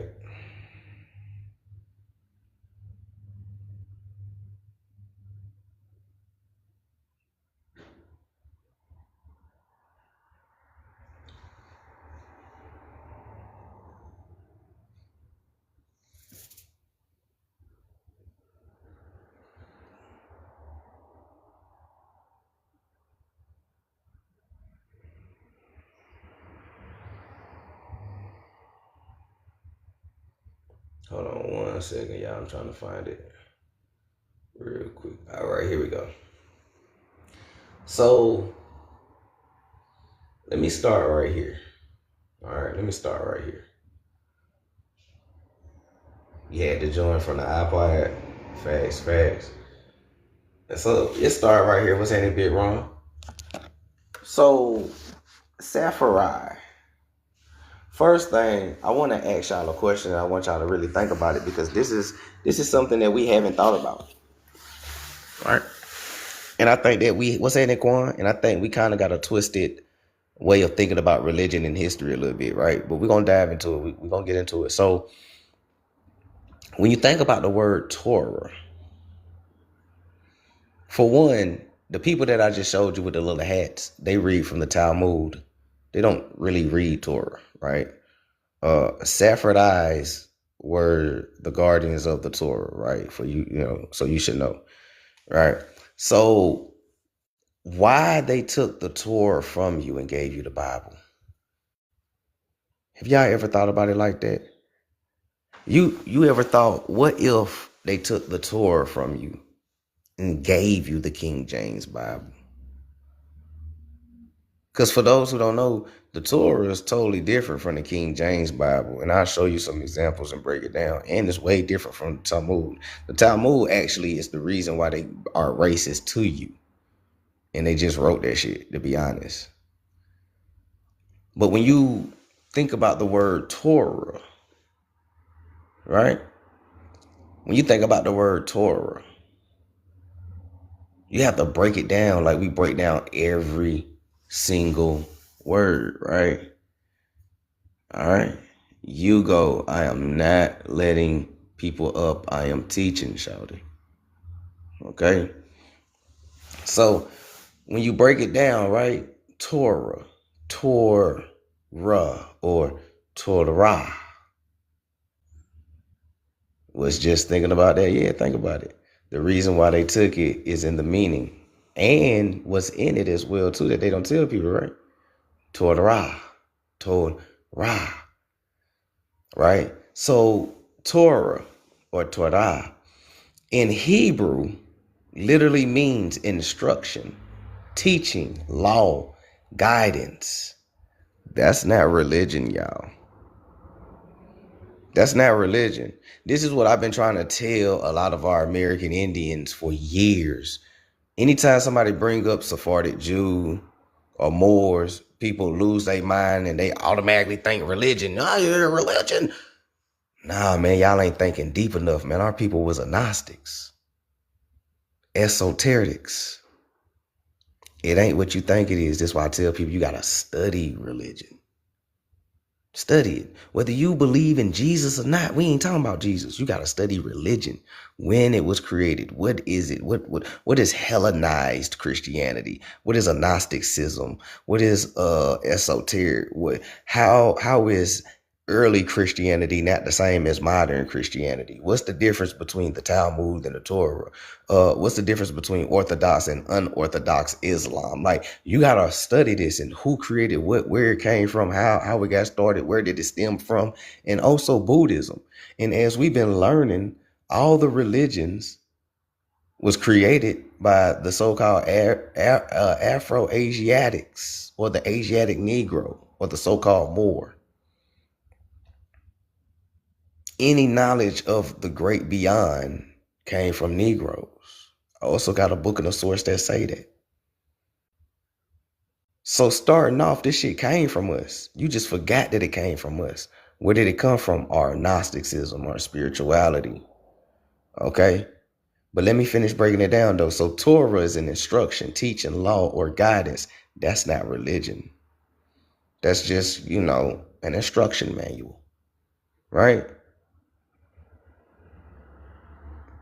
If you buy a new cell phone and you don't know how to operate it, you're going to go to what? The instruction manual, right? You're going to go to the instructions so you can learn how to operate it.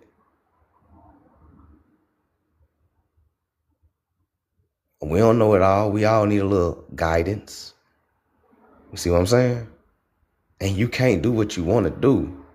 Everything has a law universally. So maybe this Torah ain't bad. Why did they take the Torah from you and give you the Bible? Because the Bible teaches something totally different, the opposite. I'm saying it, Casey. The root yadra, to throw, cast, point, like an arrow. So literally, Torah, is the thing that points or guide the way. Okay? The Torah, the book, is a book that guides the way. Break it down even more though, right? Let's break it down a little bit more, right? And I gotta do it like this. Eurocentric. We're gonna get into that. Let's see. How we gonna break it down? Where is that? That's the connection. We're gonna break all that down. Yeah, we're gonna get out. Here we go. So now let's just do a simpler breakdown, right? Genius music, To-Rah. To-Rah. To means pointing, instruction, right? Go to the store, right? The way I use the to is I'm telling you an instruction or I'm pointing you, right? Go to the store, right? To pointing or instruction. Ra could symbolize Ra, the sun, illumination, divine spark. Remember, Gnosticism, Sophia, monad, divine spark, soul, sun. So To-Rah is an instruction that illuminates, or arrows of the sun rays, right? The sun rays, like raise you up from the dead, the sun rays, right? The arrows of the sun, instruction that illuminates, aligning with a Gnostic focus on gnosis, knowledge, as inner illumination. Inner illumination. So the Torah is a book, right? It's a book. It's an instruction book. It's an instruction book. It's an instruction that illuminates. It illuminates what? The divine spark, the inner illumination. Why did they take the Torah from you and give you the Bible?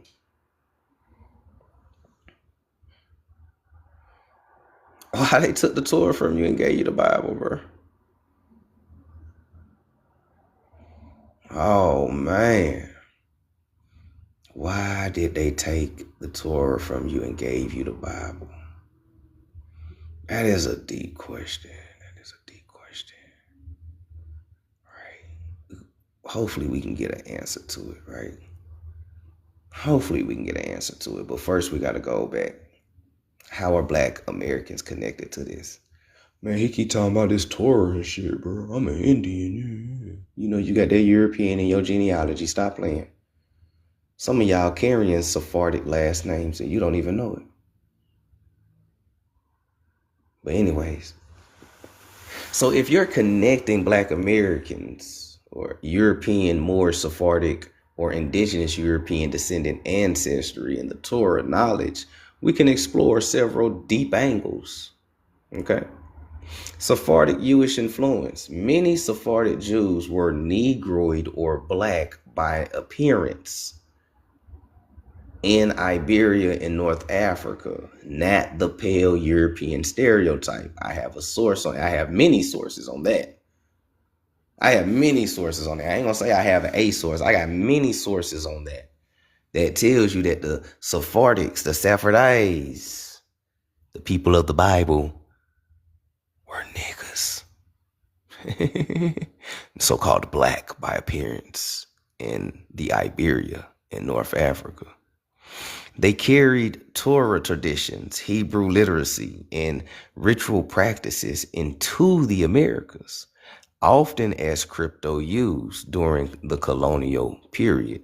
Crypto Jews are those who pretend to be Christian or Catholic, but secretly still reads the Torah, right? The instruction manual, you feel me? All right. Mic check 1 2 1 2. Is the live good? I got a red dot over here. Y'all following me? Yeah, they gave us the Bible to keep us docile, Bram. Keep us sleeping docile. You know, what's crazy is that they gave the Sephardics a Bible in 1 AD Rome when Constantine and them created the first New Testament with Flavius Josephus. And Rome created an anti-literacy law which banned the Sephardics from reading their Torah. And they could only read whatever the Roman government produced. So the first corrupted Hellenized Bible was the first Bible that they read forcefully, right? When Serapis was the image. It's crazy how they still got you today. Now our people are descendants of Sephardic Jews who wear Serapis and Caesar Borgia around their neck and call it a Jesus piece. And they think because they turned Caesar Borgia and Serapis dark skin and give them locks or an afro is okay. Hey, shout out to everybody that's in here. I appreciate y'all for tuning in. Like the live, share the live, hit that repost button. If you haven't hit that repost button, I hope y'all loving the gems. Just keep going though. So Black Americans, right? Black Americans with Sephardic lineage could have inherited cultural memory, which we did, ritual knowledge, which we did through our hoodoo, and oral traditions rooted in the Torah. And we also did that too. And I'll show y'all that in a few seconds or a few minutes. Okay. We also have Moorish connections, like I've always showed y'all. But the Moors in Iberia and North Africa were historically dark-skinned people, right? Negroes again, with Islamic practices. But they coexisted with the Sephardics, Christians, and indigenous Iberians.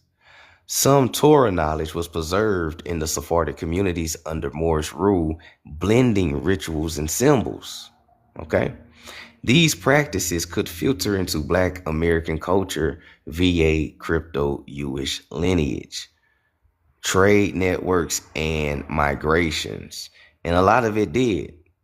Because if I do a whole live breaking down the Black church to show y'all that ain't shit Christian about that motherfucker, excuse my terminology, but you'll be like, oh shit. Nah, for real. If I break down the black church, most of the time it was a lot. Oh man, our ancestors, I don't blame them from not telling us because they wanted to protect us, but they kind of should have told us something. But a lot of the black churches that we all went to and grew up to, a lot of those was hoodoo ceremonies and Sephardic rites. You know what I'm saying? That we grew up in, and we didn't even know it, believe it or not. It looked Christian, but it really wasn't. You know, for real.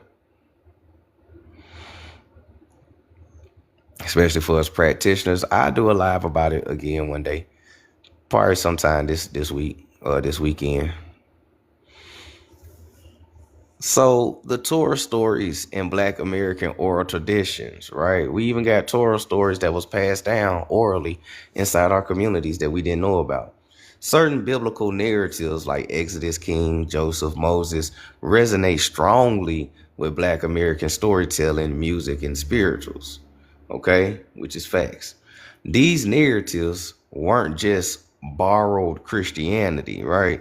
They may carry layers of ancestral Torah knowledge filtered through Sephardic or Moorish oral traditions. Okay?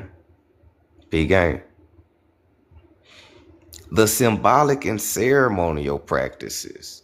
Many ceremonial gestures, dietary rules like fasting, Ramadan, right? And ritual patterns in Black American communities may trace back to Sephardic Torah observance, later merged with so-called African American or American Negro hoodoo and indigenous practices, which you start getting the black church. The examples, once again, the libations, like we just talked about with the Olmecs, right? Sephardics do the same thing, pour out a little liquor for their ancestors, right? Altar offerings, we all did the same things. Like I told you in the beginning of the live, a lot of the times, America's the real old world. These are the same people doing the same traditions that they have always done and that they carried around the world. Sephardics and Moors are just American Indians that left America thousands of years ago to spread civilization around the world. And they kept the culture with them everywhere they went. That is a fact. When you say what the Moors spread in Europe, you saying the same shit about what the American Indians created and contribute to the world. Geometry, mathematics, cosmology, astrology, architecture, agriculture, and everything. Same shit, same pyramids, same people. Okay? So technically, the Sephardics and Moors, when they got exiled from Spain, all they did was just come back home. That's why it was so easy for them to link back up with the American Indians. This is why they used Sephardic and Chaldean and Arabic speaking people to come here to talk to the Indians. This is the land of 1,000 tongues. America's the real old world. Language began here. But anyways, I don't want to go too far off, right? Shout out to everybody that's in here. Thank y'all for the repost. If you haven't repost, hit that repost, man. And if y'all interested, grab a copy of my ebook. Link is in the bio. Reclaiming Our Consciousness 1, 2, and An Eclipses in America, which breaks down more of this ancient American history. You dig what I'm saying? Support the community, support the channel. I appreciate all the love and the support. Y'all the real MVPs. If it wasn't for y'all, there'll be no us content creators. Let's keep going. So, altar offerings, certain timing for rites or rituals and purification acts, right? Like spiritual baths, smudging, detoxing, all that, right? So the key point is the Torah here isn't just a religion. Like I've been telling y'all, it's not a religion. It's a way of life, right? And it comes from the Americas. So the Torah here isn't just a religion. It's ancestral memory encoded in language, ritual, and cultural practices, preserved and adopted through adaptation or adopted through Black American Sephardic European heritage. That European in your family tree is the Sephardic and more. It ain't no random pale-skinned white man like they want you to think. Do your genealogy. Do your genealogy and learn about whitewash history. Learn about whitewash history. All right. And know about real history. Okay. Shit, most of the white folks came to America in the 1800s. Them niggas just got here. America in the beginning was very melanated. The Europeans were so-called black. The Indians were so-called black or copper colored. It was real dark skin. And when they was having babies and making your first mestizos and mulattoes and zambos, they was dark skinned as well too. Oh yes, your first mestizos was dark skinned people. Yep. So America have always been swarthy in the beginning. It just got lightened up. Let's keep going because I want to tell you, and I hope well, now I don't want to tell you. I want to lead you to the water so you can understand why they took the Torah from you and gave you the Bible. Why did they take your ancestral shit from you and gave you some bullshit? I'm just being real. I'm going to keep it all the way 100.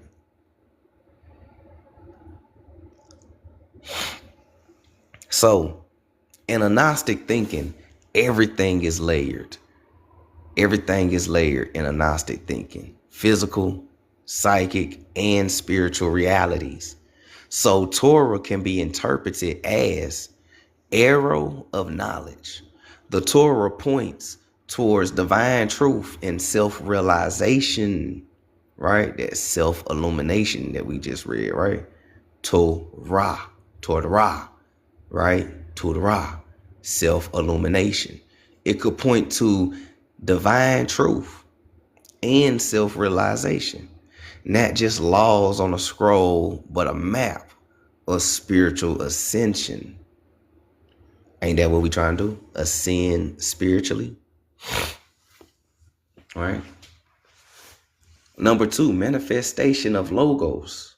In Gnosticism, logo is divine reason or creative principle. Torah encodes the blueprint of creation in order of cosmos and the paths of soul liberation.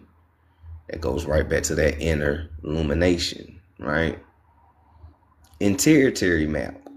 Each law, story, or ritual is symbolic key, teaching humans how to navigate through the material or demiurge world. What's that in that original Haley in the building?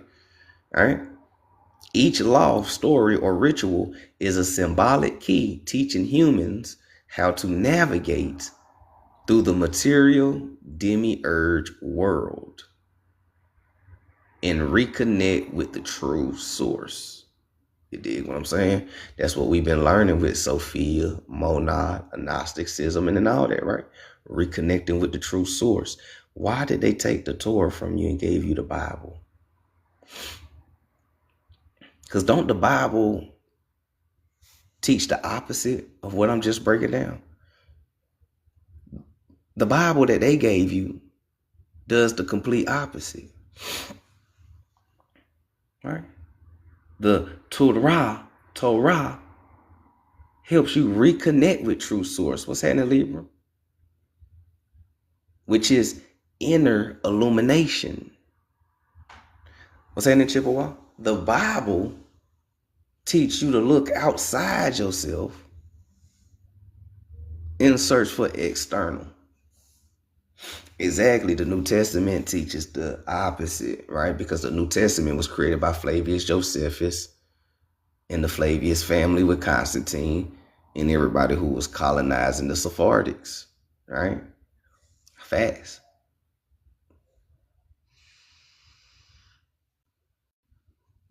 And they also corrupted, what's happening, Adrian? A long time no see. And they also corrupted parts of the Old Testament to throw everybody off. But we're going to get into some examples of that. right? But look though, so the Torah, two meaning point and instruction, 444.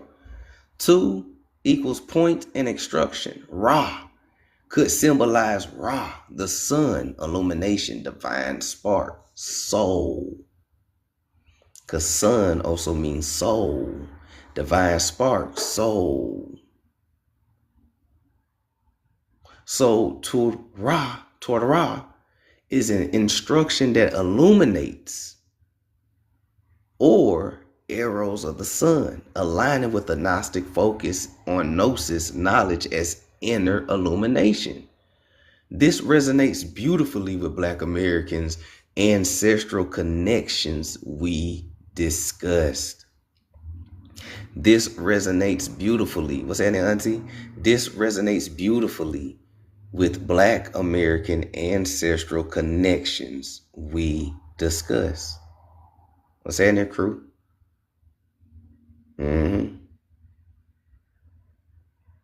Yeah, I know the small hats say Ra is evil. And you know the small hats can't be in the sun that long. The sun don't like them. Hint, hint. That's why they don't read from the Torah. They read from a Talmud that they invented. But we're going to get into that too. So the Torah teaches, or the Torah, teaching preserved in ritual, oral storytelling, and spiritual becomes guides pointing to soul, towards freedom and ancestral truth, self-illumination, self-realization. Okay.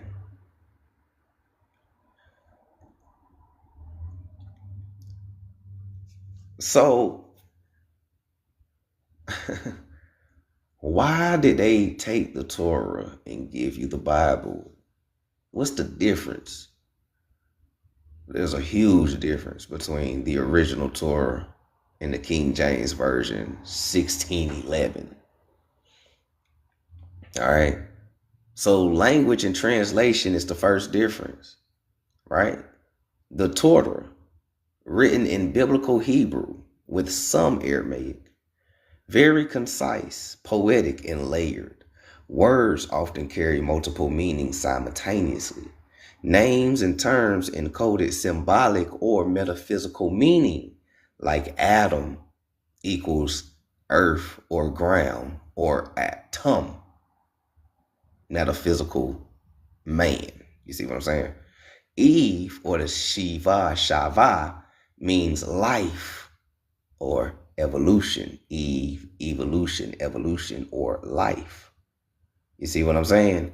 That's what the Torah say. The Bible, man, look, the Bible gonna give you something different. But the King James Version, translation from Hebrew, Greek, and Latin text, it was influenced, right? Influenced by Elizabethan English, Christian theology, and stylistic choices. Some Hebrew wordplay, emphasis, or nuisance is loose, simplified, or just changed altogether. Damn, that's crazy. All right, that's crazy. Number two, specific examples of Genesis, right? Here's an example of how the Torah and the so-called Bible is different in alterations and changings and just different meanings of shit. So the creation of man in the Torah, Genesis 2, chapter 2, verse 7, Hebrew. Then the Lord God formed the man of dust from the ground and breathed into his nostrils the breath of life. And the man became a living soul. Hebrew word for soul is nephesh, life force, animating, being, not just soul as a spiritual entity. Okay. The King James Version is, quote, and the Lord God formed man of the dust of the ground and breathed into his nostrils the breath of life, and man became a living soul. Fairly literal, but some nuances of life, force, and animation are lost to English readers. Meaning that when people read the King James, they think they just talking about like spirit entity. They ain't talking about like, all right, living and breathing a real boy. You feel me? They don't know that they talking about that right there. You feel me? But we're gonna keep it going. So one makes kings of kings, the other one crucify you as king. Exactly. One makes you one of kings, and the other one crucify you as a king. Facts. In the Quran, it says shape, form, clay, and earth. Yeah, yeah, yeah. He said Pinocchio. For real. So another example is the creation order. In the Torah, days 1 to 3 focus on forming space, water, vegetation. Days 4 through 6 focus on filling the forms with sun, moon, stars, animal, humans. Emphasis on pattern, balance, and symbolic correspondence. In King James, it follows the similar order, but it adds Christian interpretive emphasis, often stressing God's sovereignty or moral lesson, sometimes at the expense of symbolic structure. All right, what's that in Mad Airwalk? Meaning that some things that are meant to be symbolic in Christianity, they'll make it mean some physical shit, right? Like Christianity, they'll be like, Adam was the first man on earth. But in Torah, when they say that Adam was the first, atom, you know what I'm saying? Everything comes from an atom first, and then it goes through evolution or Eve or life, because life is about evolving, right? So everything starts at atom and then evolves. But Christianity would turn it into some physical shit like, yeah, man, Adam, nigga, physical man, and we all come from these two people. And then it's gonna lead to some out of Africa theory and shit, you know. But you feel me? Yeah, high cosmic teachers, esoteric and agnosticness, facts. They took the agnosticness out of it and made you physical thinking. All right, they made everything physical. I'm just being real, man. Y'all know how they do. What's happening, More Star? I'm just saying, man. Y'all know how they do. So, names and meaning. Hebrew Torah, names carry deep meaning, right? Eden means delight. Cain means acquired.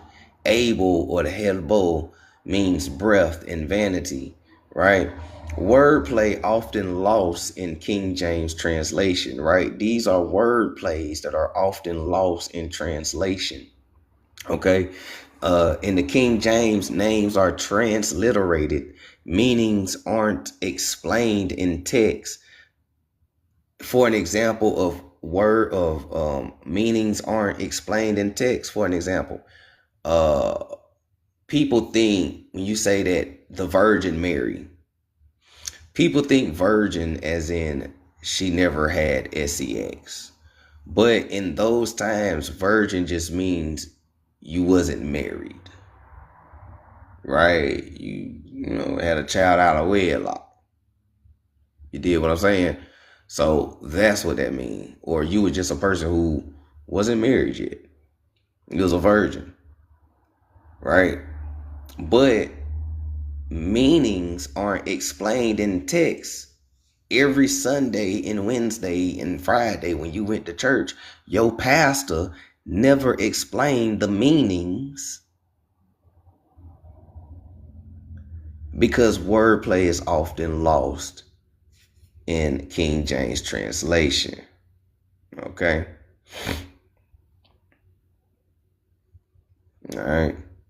Shout out to all the, yeah, or virgin also means maiden or young lady. Exactly. Right. It can, you know, thank you.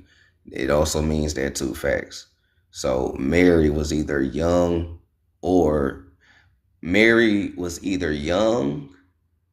or she wasn't married, or two truths can exist at the same time, and Mary was young and unmarried, but you know she still had thy child, Now, through immaculate conception, she was knocking boots. Okay. But your pastor ain't gonna tell you that though. Or the Virgin Mary, because remember, they took the symbolic meaning out of it. The Virgin Mary could mean a place. Because when you look at the map, Virginia, and Maryland, you put it together, you get Virgin Mary. So it could also symbolically means a place. Okay. So also think about that, right? Remember, they took the symbolicness out as well, too. Names carry deep meanings, and wordplay was often lost in King James. All right, let's keep going. Let's keep going. I told y'all I was going to break it down to you, man. A lot of people don't be teaching Sephardic history. 555 on my clock. A lot of people don't teach Sephardic history. But in order to understand Moors and Moorish history, you got to understand Sephardic history. Understand Sephardic history, you got to understand Moor history. Why? Because they are cousins. They are first cousins, right? Their fathers are brothers. They are first cousins. That's why every time we talk about Sephardics, you're gonna hear some Moors. Every time we talk about Moors, you're going to hear about Sephardics. In most cases, the Moor is the Sephardic and the Sephardic is the Moor. In most cases, they the same people, right? Shamites, Afro-Asiatic, or in layman's terms, since we know America's the real old world, American Indians. But we're going to get there, though. We're going to get there. I don't want to overdo it. Shout out to everybody that's in here. So even the tone and style, right? The Torah, rhythmic, layered, is almost poetic, invites interpretation and meditation, right? The Bible don't tell you nothing about meditating, right? Unless you think about peace, be still. But the Torah is rhythmic, layered, almost poetic, invites interpretation and meditation. Many narratives are open-ended, encouraging symbolic reflection. Now, the King James is a stylistic, majestic, but linear and narrative driven, right? Propaganda, right? Narrative driven, and prioritizing readability and moral lessons for a Christian audience. All right. What's that, Zaza? All right. So implications for Black Americans ancestral studies is this. If your Black American ancestors preserved Sephardic Torah knowledge, they were closer to the Hebrew original than King James simplifications. All right. Symbolic meaning, ritual cues, and linguistic nuances may serve in oral traditions, spirituals, and ceremonial practices, even if the text was translated later. Example, Nefesh or Nefesh as life force reflected in libations, soul-centered rituals, and naming practices. Okay, naming practices. So one of the takeaways that I want to give y'all while we do this is that the Hebrew Torah is much more symbolic, layered, and living than the King James Version. The King James, while important historically, simplifies and anglicizes, right? There go that anglicize, right? Dramatic, Holy Roman Empire, right? And Christianizes the original meaning. For ancestral and spiritual study, read with Hebrew or at least symbolic interpretations. Preserve the deeper teachings. Meaning that if you're going to study the Torah, study it understanding the Hebrew meanings, not the English anglicized meanings. Study it in Hebrew so you can get a better interpretation. Understand agnosticism and esotericness so you can understand deeper teachings, because that's what our people was on, right? That's what our folks was on. All right, shout out to everybody that's in here. So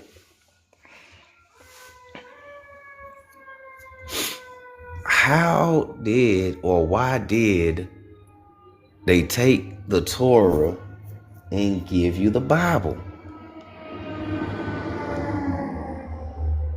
Fire truck. We on fire. Confirmation.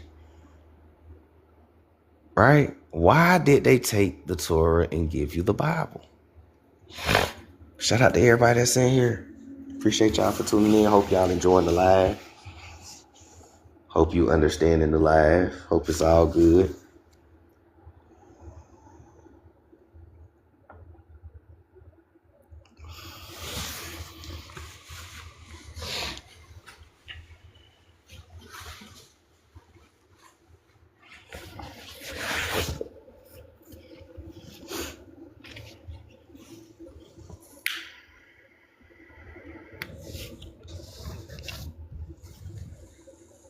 Y'all good? Y'all straight? You picking up what I'm saying? Facts. What's happening, crew? Everybody good? Y'all straight? You know I gotta check on y'all. Y'all ain't sleeping nothing, is you? Y'all comprehending it good, right? Why did they take the Torah from you and give you the Bible?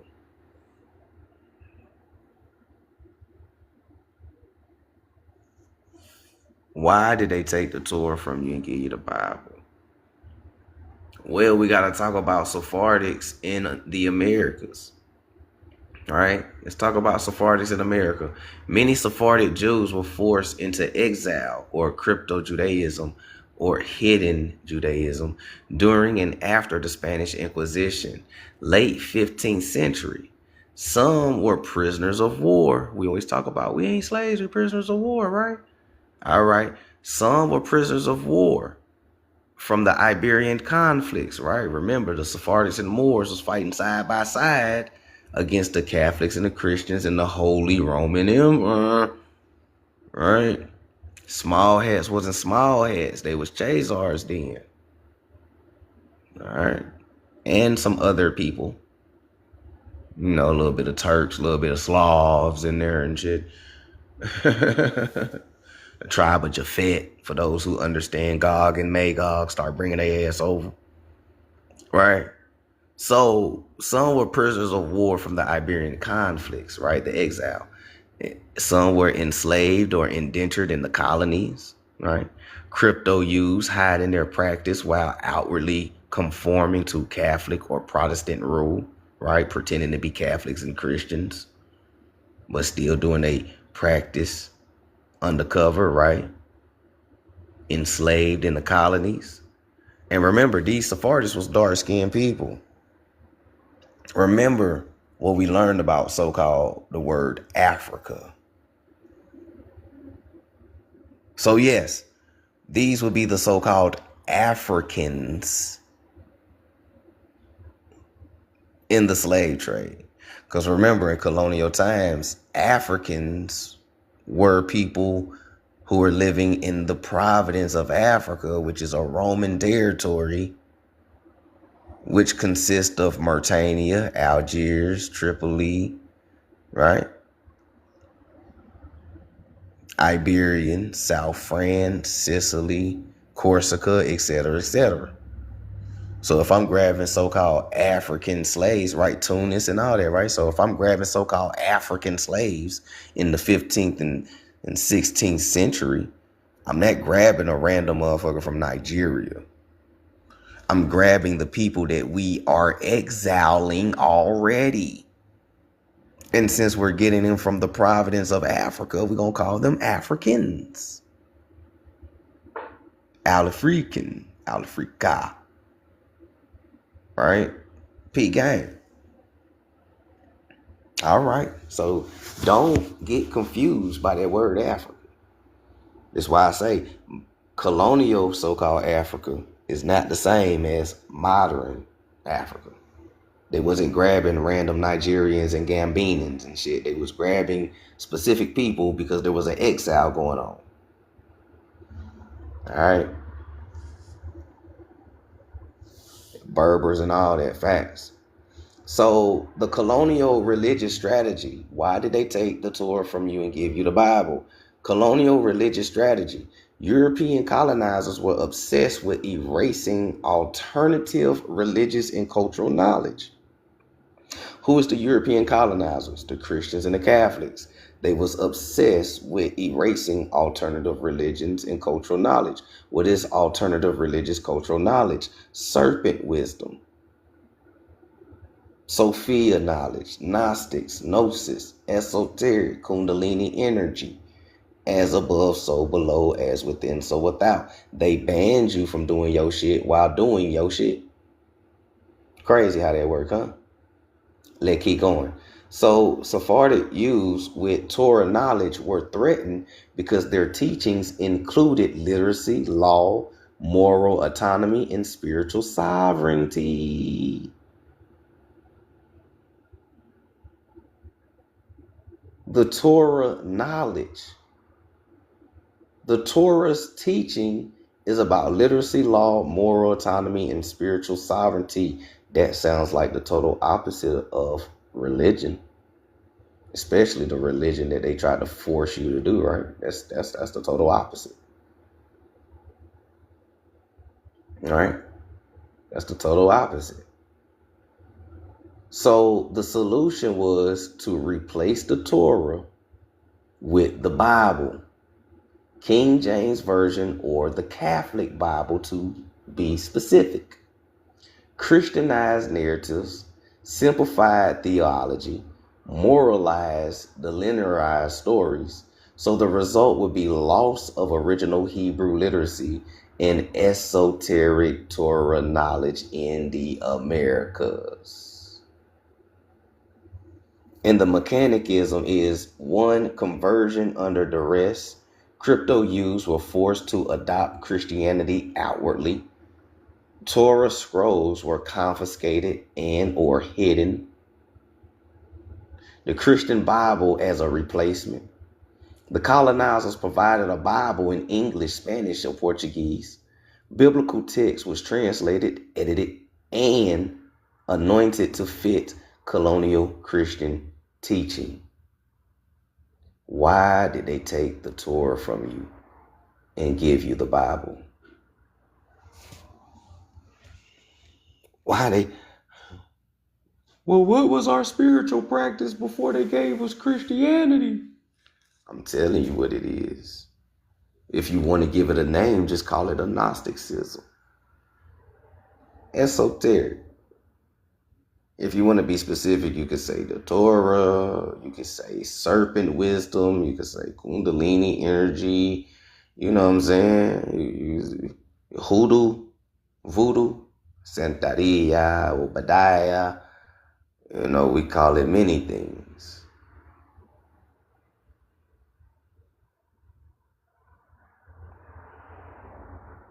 And for a bonus,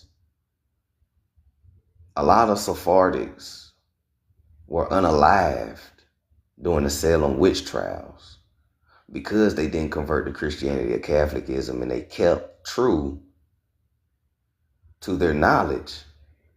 They got burned alive at the stake.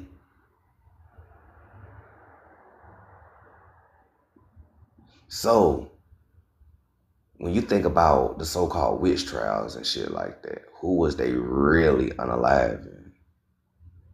Because a lot of times it was Christians and Catholics doing the unaliving.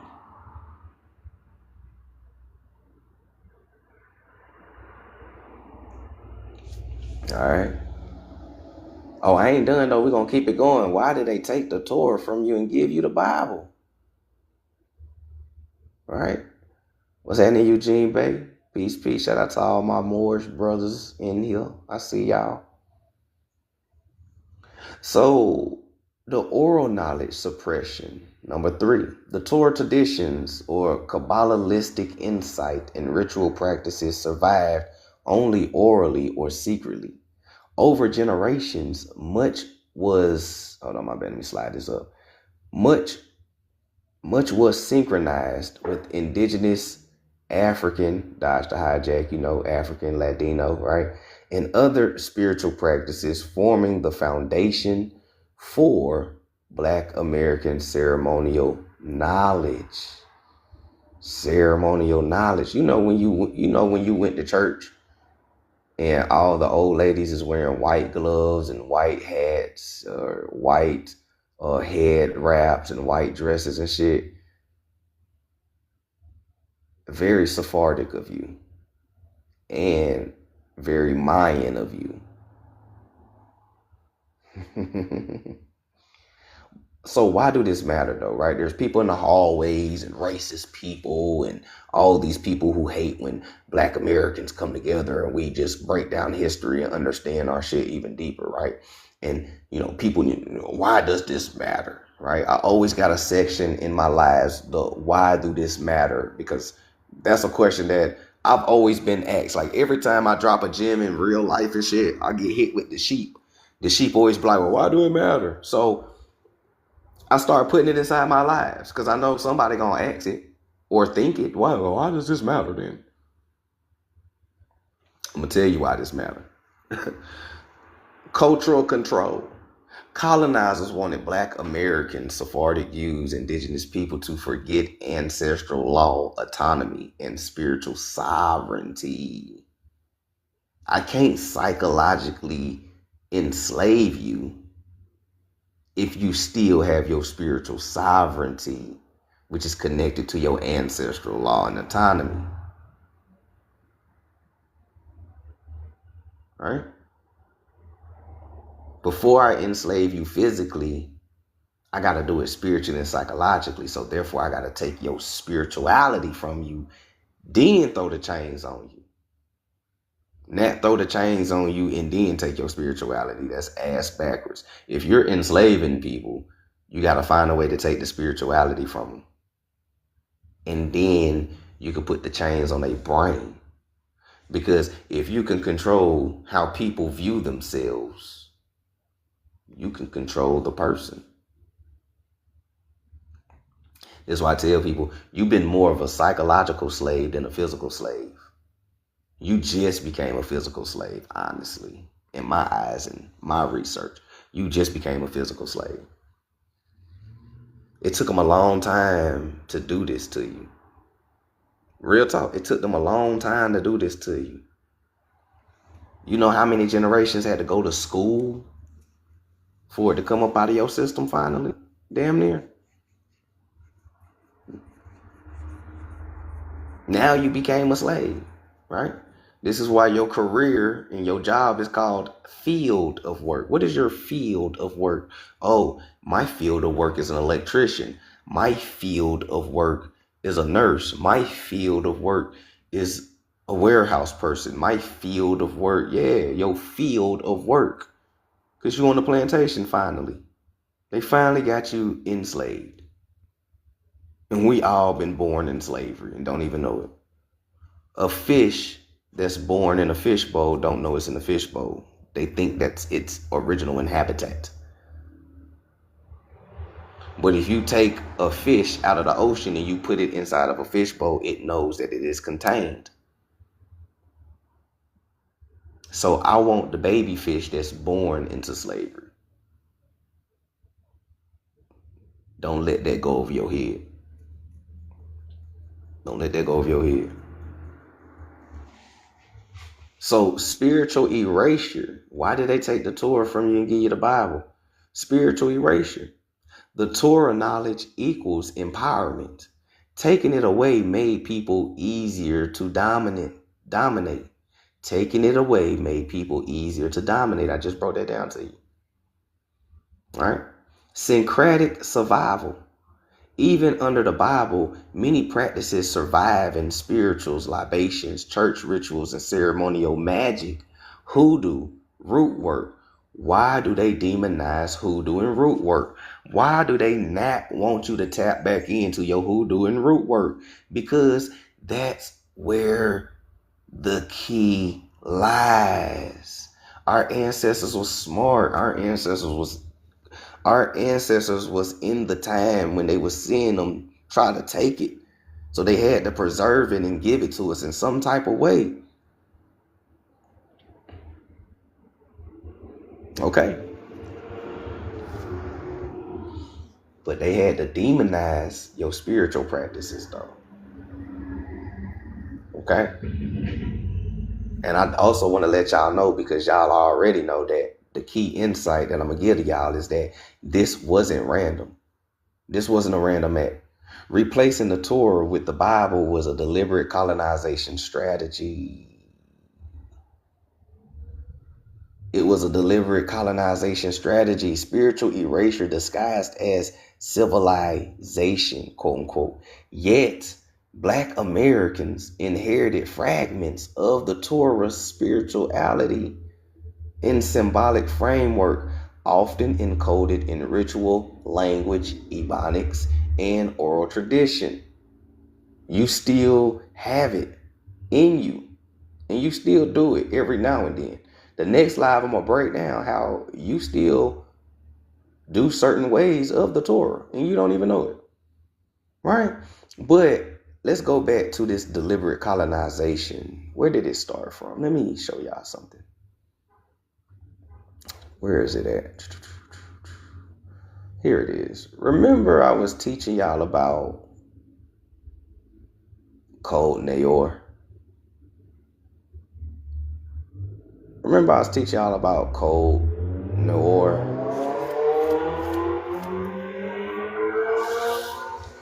Remember, I was teaching y'all about this so-called black codes, right?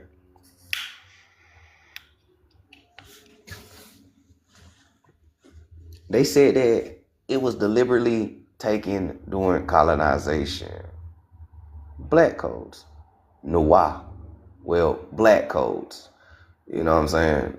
Now, if you do a surface research, like most people who don't do deep research do, right? If you're a pan goofy or so-called native, you don't do no real research, and you love Google, and you do framework, right? If you do surface level, it'll tell you this, right? The Black Codes was a 1685 decree by King Louis, who was also a black man, of France, that defined the conditions of slavery and restricted the rights of free black people in French colony territories, including Louisiana. It legalized brutal violence, forbade interracial marriage, and enforced Catholic conversion. What did we just read about the Sephardics? Why did they take the Torah and give you the Bible? They was forcibly converting Catholics, right? And everything like that, right? That's what we've been reading. But free black people. This is what they say, free black people, right? The black slaves, the African Americans, the black codes. That's what they tell you. But if you a scholar or you like books and you dive deeper and you go into this book right here called American Jewish Archives, Sephardism in the Americas, right? If you go here and if you turn to this page, right, you go right about here, it'll tell you that the black codes was about banishing all Jews or all Sephardic Jews from French colonies. Oh, what's happening, OG Tribe? Big Blaze, what's happening? Oh, now we get in depth. Because, you know, surface level research going to give you some surface level bullshit, right? The black codes was for free black people. It was written for free black people enslaved in there. The French colonies banning free black people. Well, who are these black people? Well, these so-called black people were Sephardic Jews.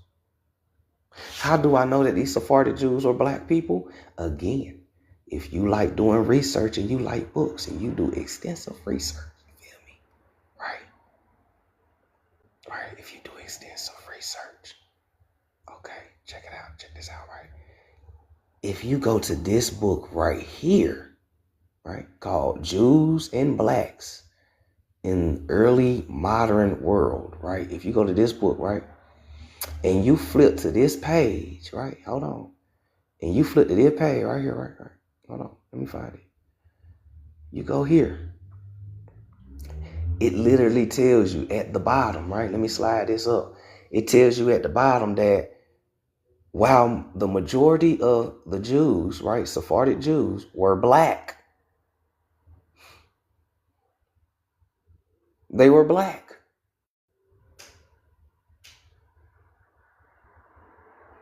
It says at the bottom, in the Sephardics, majority of them were black.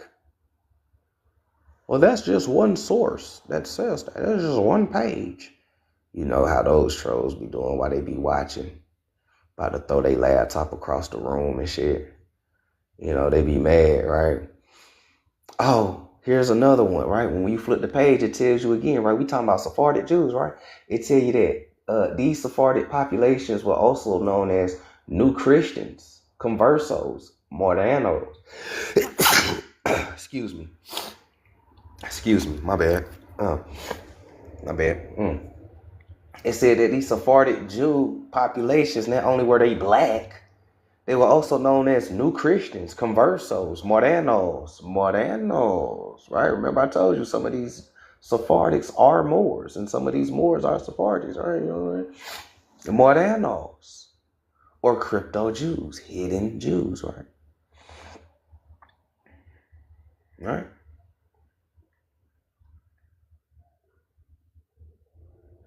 Therefore, I use crypto Jew or Moreno.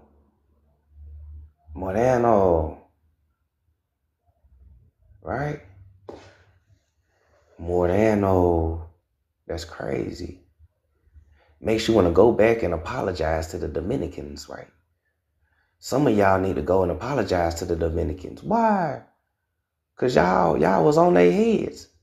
You know, Dominicans don't like to admit that they black. Are you black? Me no black, papi. Me Moreno. They kind of telling you that they black without telling you they black, you know what I'm saying? But, you know, you got to read between the line. But anyways, though, they a different type of black. So, hold on, I'm trying to find a page, right? Hold on. Appreciate y'all for bearing with me real quick. Appreciate the gifts, right? Tell you that they were Moors, facts. They telling you that they Moors or descendants of Moors and Sephardics. I'm Moreno, I'm Morisco, right? So now, again, we talking about Sephardic Jews, right? Right? Because they said that the black codes was for free black people. Inside the other book, it got a little bit deeper. Oh shit, the black codes was to banish all Sephardic Jews from French colonies, right? Okay, Sephardic Jews, black people, Sephardic Jews. We just read that most of the Jews are black. Okay. Therefore, our faces are black. They said what? We Sephardic Jews are from a clean and white seed. Therefore, our faces are black. They said our faces are black, y'all. That's another line. Our faces are black. You want to know who face ain't black? This nigga. You want to know who face ain't black? Hey, they said we come from a clean white seed, so our faces are black.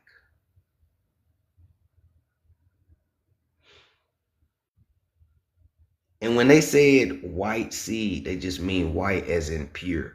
We come from a pure seed. This is why we are dark skinned. They don't mean that they come from white people. Just want to clear that up for people in the back. Hold on, what the fuck they mean by white seed? They ain't talking about that. They saying white as in purity, right? We come from a clean and pure seed. This is why we are dark skinned or our faces are black. The other people come from a red menstrual seed. This is why they are pale. That's what that line said. So who's who out here in these streets? Noble Drew Ali said that we came from a pure and clean nation. Yeah, I don't knock everything that Noble Drew Ali said. You know what I'm saying? I don't, you know what I'm saying? I don't knock everything. You know, Noble Drew Ali did have some good points. You know what I'm saying? And a lot of Moors, or followers of Moor science temples, like the real ones, not the ones that's out here lying to people for the money, but the real ones. They'll drop some gems on you. They'll drop some gems on you. You know what I'm saying? Like saying, hey, we come from a clean and pure seed. This is why our faces are black. That's what the Sephardic said. That man's face ain't black. That man's face ain't black. All right. Let's keep going though, right? Excuse me. Let's keep going though. He said our faces is black. Right? He said we come from a clean and white or pure seed. Therefore, our faces are black. But you, who is he talking to? Because he said we Sephardic Jews, right? He's talking about us. So when he said, but you, who is he talking about? But you, from the red seed of menstruation. Therefore, your visages or your faces are pale and reddened.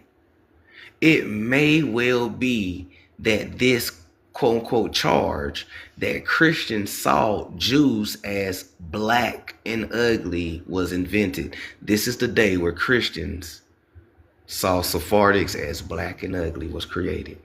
Black, there we go again. These Sephardics, these Sephardites, these Moranos, these Moriscos, these conversos, these new Christians, these crypto Jews, these Moors, these are black people. These are nickels.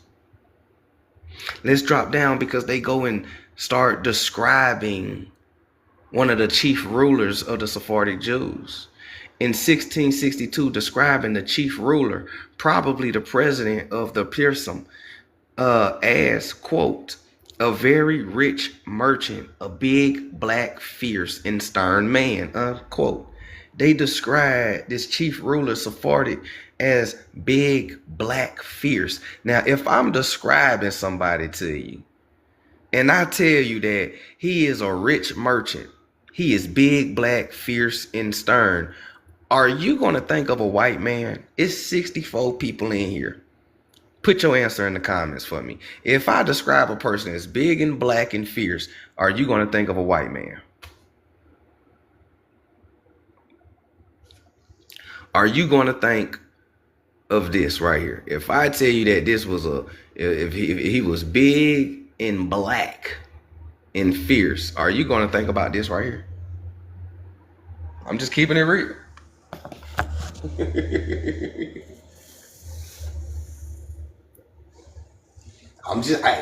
Look, man, I'm just reading the book. I'm just reading the book and putting the pictures with it. Matter of fact, I don't think I ever seen a big, fierce, small head person, for real.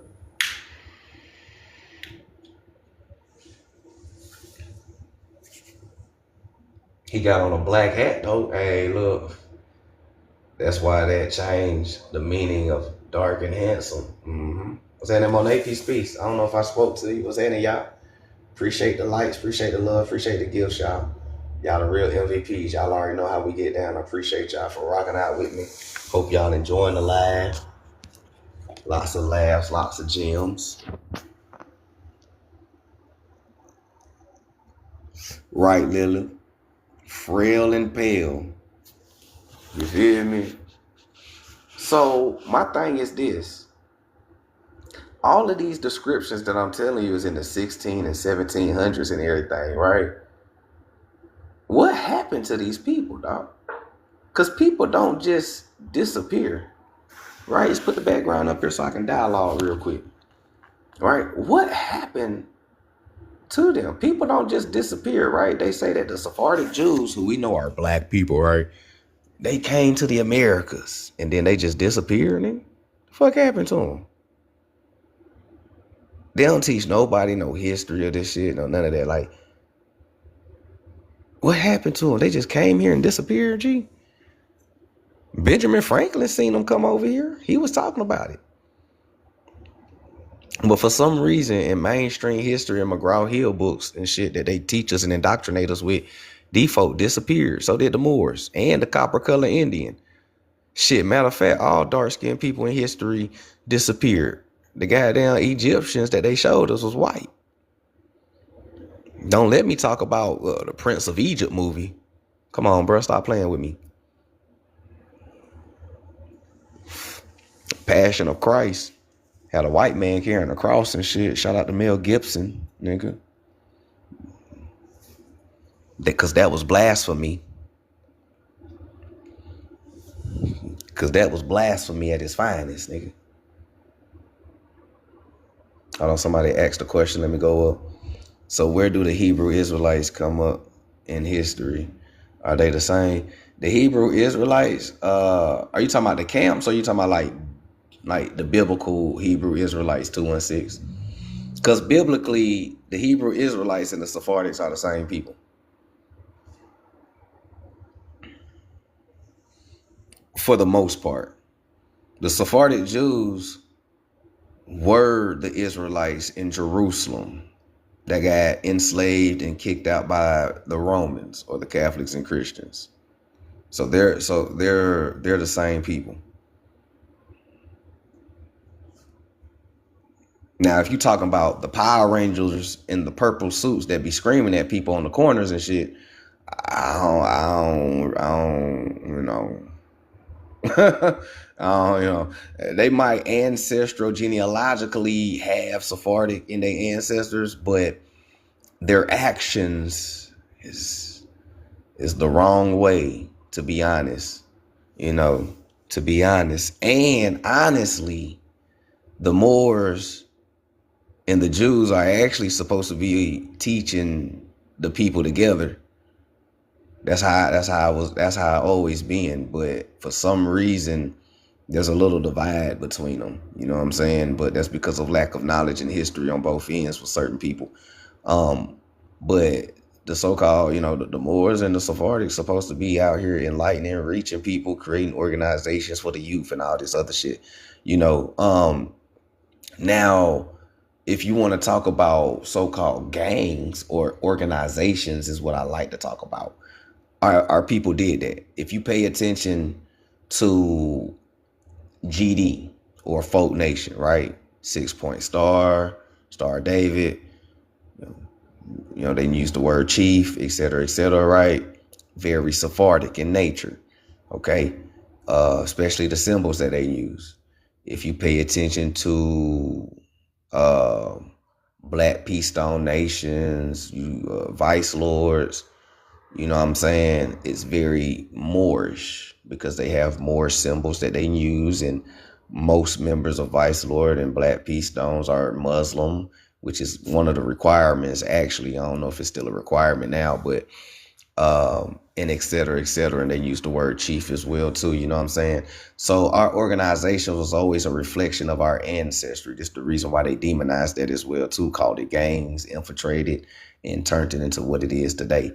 But in the beginning, it was very connected to some ancestral shit, right? Yeah, Solomon Seal, all that. Yeah, I'll do a live about it one day.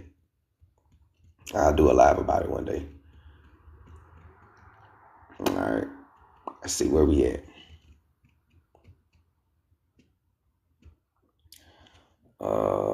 We did the replacement. Okay, so I asked a question right here. So now we about to get into the Chazars, right? We about to get into some Chazar shit. So hang tight. So why was Sephardics erased and small hats in the Talmud was normalized? Most people never even heard of Sephardics or that most of them were Black or Negroid in colonial times, which is a fact. A lot of folks didn't know that. Some of y'all in this live didn't know that until you came across this live. Excuse me. Exactly. This is a classic example of historical erasure and Eurocentric rewriting of Jewish history. Eurocentric rewriting. And it's connected to the same colonial and racist framework that have been applied to Black Americans. let's break it down carefully, though, right? We're going to break this shit down carefully, right? All right. Remember, all I did was upload my book and asking it questions. And this is what we getting. Okay.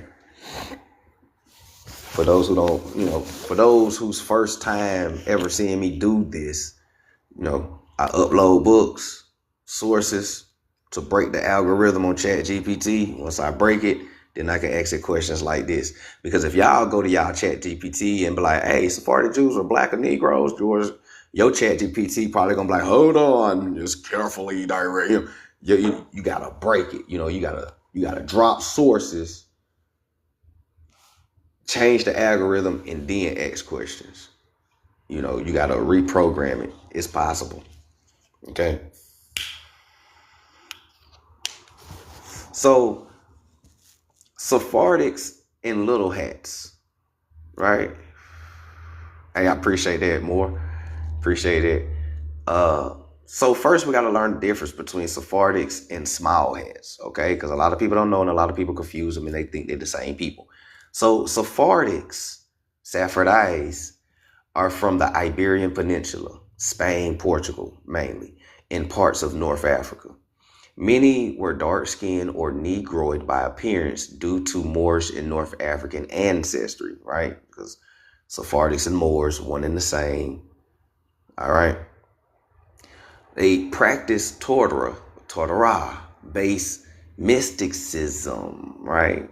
Gnostics, esoteric, crypto-Judaism, and oral traditions. During Inquisition and colonial expansion, they were persecuted, exiled, and enslaved. There go that slavery. And they came from where? The Iberian Peninsula, Spain, Portugal, and parts of North Africa. So if we're talking about what? African slaves. Who are we really talking about here? Because modern Africans don't know shit about this, right? But anyways, now the small hats are from Central and East Europe. Okay, Central and East Europe. They are predominantly pale European appearance. And we know, don't make me change that picture again. They are predominantly pale European appearance. All right, by the 16th and 17th century. Became more visible in later European scholarship and colonial narratives. Okay, what's that in that wisdom? Peace, peace, fam. All right. So why were the Sephardics erased out of history? They was ethnocided. Why was that? After they came to America, they got ethnocided from history, right? So racial and colonial biased. Dark-skinned Sephardics didn't fit the European whitewash stereotype of Jewish identity. Colonizers and European historians preferred white European faces for Jewish narratives, making Sephardic Jews invisible. Sounds familiar? They did the same shit with the Indian. They did the same shit with the Moor. Because these are the same people. I keep telling you, come with me. Tell Mary. Nah, but these the same people. Same shit, same people. The Indians did it. Who is the face of American Indian? Pale Native Americans who are Siberians, who are Russians, who still come from Europe. Okay? Who are pretending to be Moors today, right? These so-called white Arabs who are Europeans, because most of them are Turks and Armenians and Slavs and shit, pretending to be the Moors. Fake sultans and shit they do. Who's pretending to be the Ireland, the Chaldeans? Same shit, same people, same colonial tactics. And all roads lead to Rome. Holy Roman Empire, that is, though. Let's keep going. So the suppression of crypto practices. Sephardic Jews in the Americas often practiced Torah secretly. Colonizers feared independent spiritual authority outside Christianity. Colonizers feared independent spiritual authority outside Christianity. It erased their visible presence. Okay? So the loss of textual footprint.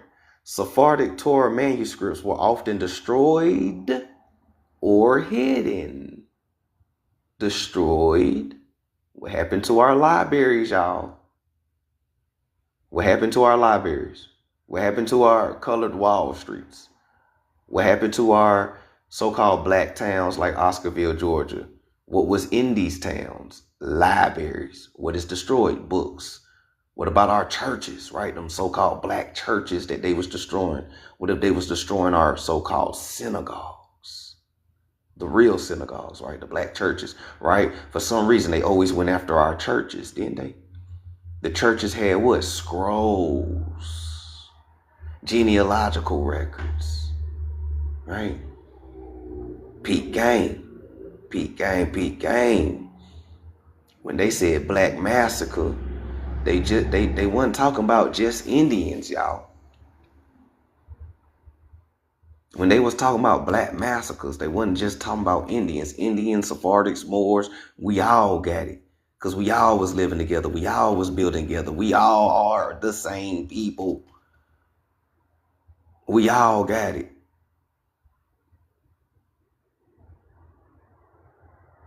Yeah. Right? They destroyed and they was hidden. Right? Vatican. The ones that they couldn't destroy, the Torah manuscripts, they hid the others. Vatican. Who got them? The Vatican. And it's a lot of manuscripts. And you know they hid it because they only gave you a few chapters out of the Torah, right? Genesis and like three, four other books, like Moses and all of that, right? They only gave you a few chapters out of the Torah. And they hid the rest. They gave you the ones that they altered. Okay?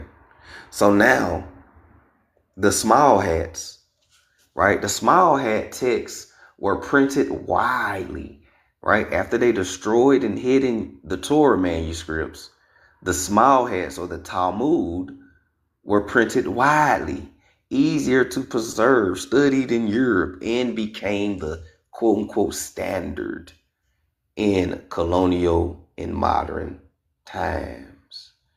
But they had to get rid of your official documents. What's happening, Nairu? Peace, peace. They had to get rid of your official documents. Okay. So what impact on public knowledge do this have?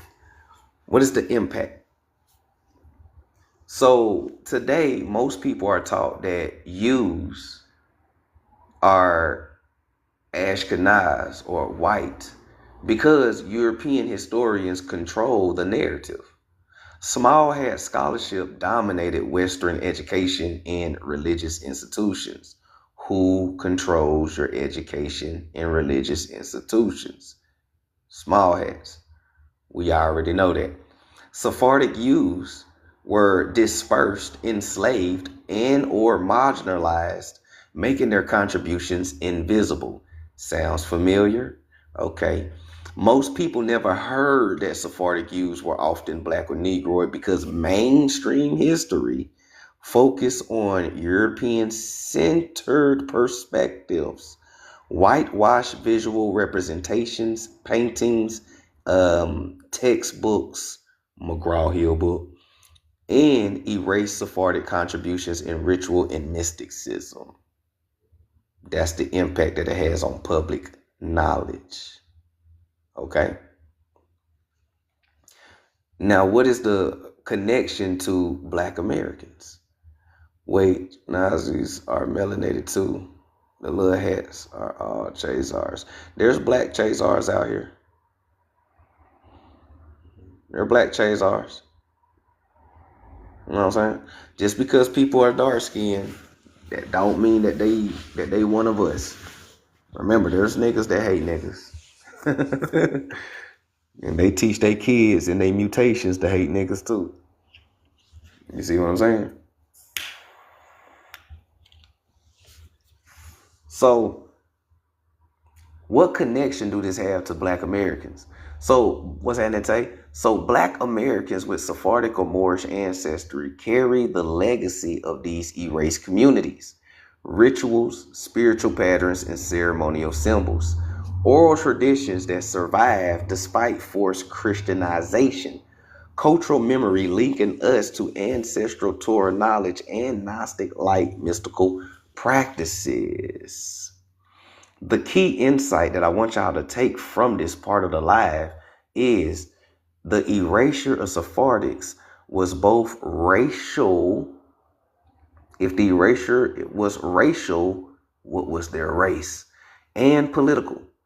By normalizing white little hat use and the printed Talmud, European and colonial powers recast Jewish history in a European mode while simultaneously erasing the Negroid Moorish realities of Sephardic communities, a pattern of systematic erasure that parallels Black American history because we are the same damn people. Remember, black codes, mainstream history, black codes was for free black people in French colonies. When you crack open the Sephardic Jew book, it says what? It was to ban all Sephardic Jews from French colonies. Racial black. Right?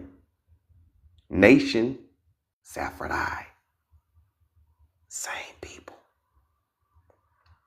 Your ancestors. So for those who don't know, we're going to talk about what is Eurocentric, because a lot of people don't know. So Eurocentric by definition is, quote, centered on European culture, history, values, and perspectives as the standard or normal way of understanding the world. Tends to prioritize European experiences by minimizing or ignoring or misrepresenting non-European peoples and history. Sound familiar? The key features of Eurocentric is historical biases. European events, discoveries, and achievements are treated as central or most important, and non-European histories are often simplified, erased, or simply misrepresented.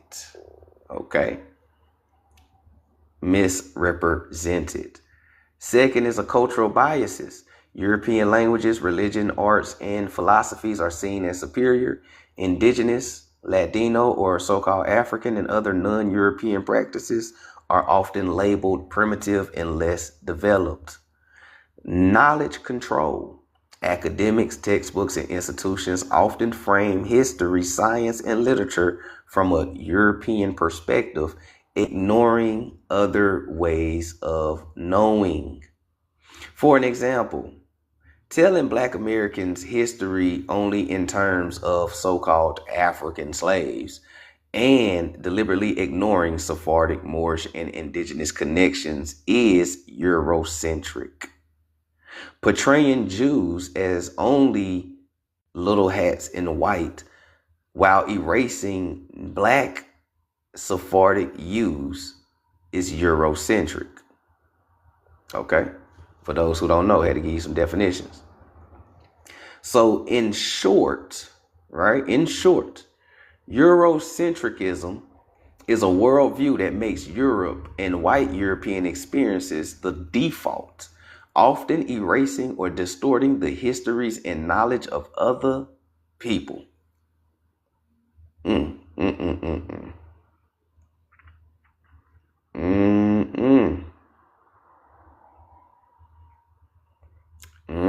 And that is about white. Yep. Christopher Columbus, or Salvador, as his real name. He was a Sephardic Portuguese Jew, a converso. So that's about white. All right? That's about white. That's about white. Looking at the timeline of when he so-called set sail and they were expelled. Yep, it was at the same time. They got, the exile happened in 1492. He set sail in 1492.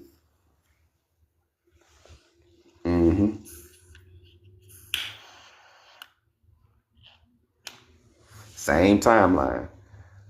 And that is also the beginning of the so-called transatlantic slave trade. Is when the exile of the Sephardic and Jews happened. That's the beginning of the so-called transatlantic slave trade.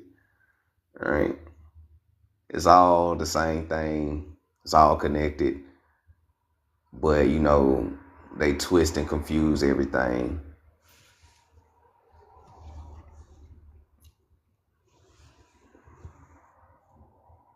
All right. So that is about white.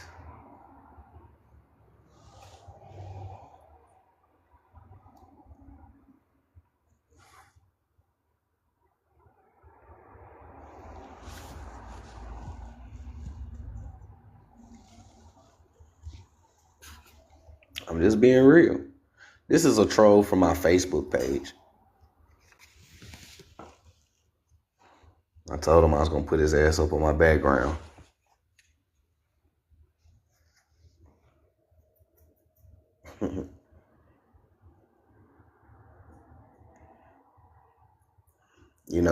These natives always got smoke for melanated people, but they ain't never got smoke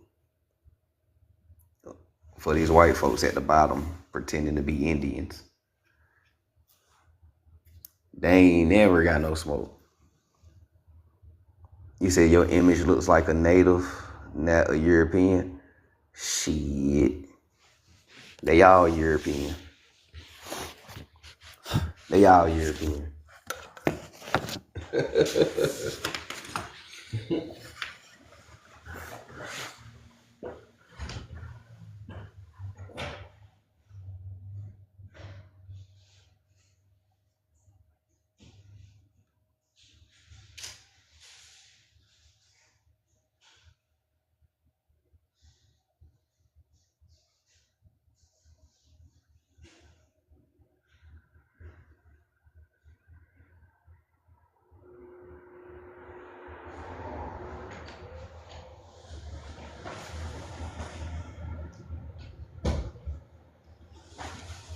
And native is an adjective. It's not a pronoun. Anybody can be native.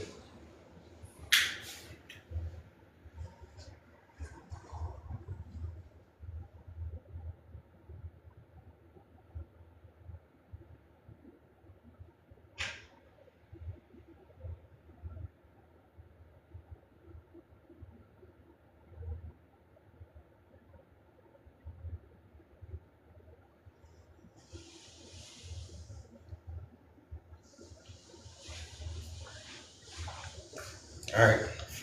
Anybody can be native. Native is an adjective. Native just means that you're born in a place. That's all it means. That's the literal definition of native. Born in a place.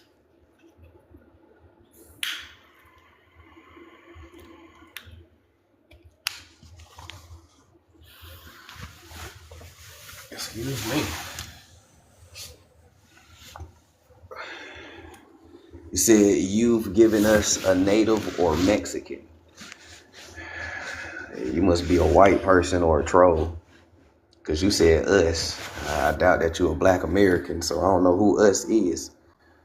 Most people in my life, us, we understand my background. You the only one in the live that don't understand the background. So you must not be us. You either a white man or a native.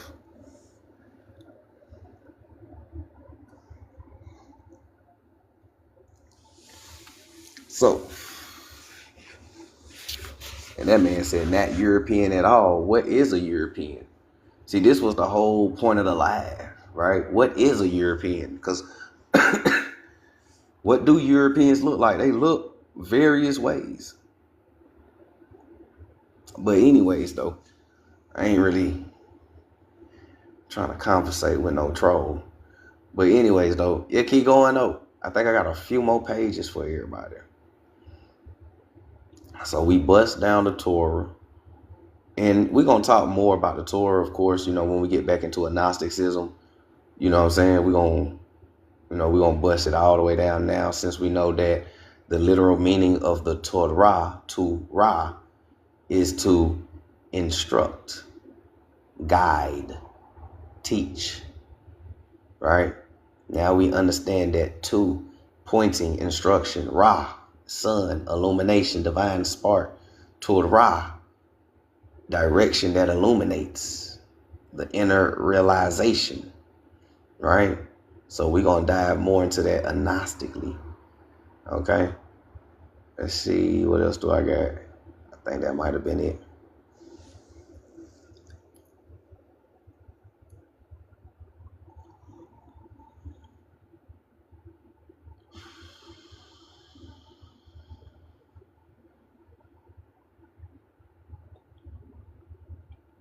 Oh, and always remember, man, we always and still do our culture still to this day. All right? Don't let nobody tell you any different. We still do our culture today. You still do your American Indian. You still do your European Sephardic Moor. Cultural fusion has happened, but is it really a cultural fusion if the Sephardic, the Moor, the Indian descend from the same people, the Olmec, the Maya, the Levanta? I don't really think it's a cultural fusion. I think it's just culture coming back to America that had left a long time ago. Because we do it so naturally. So it had to always exist here.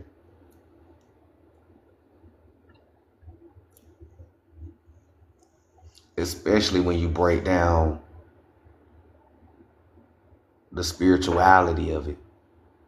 The Torah, the To-Rah, right? The hoodoo, the voodoo, the Santeria, right?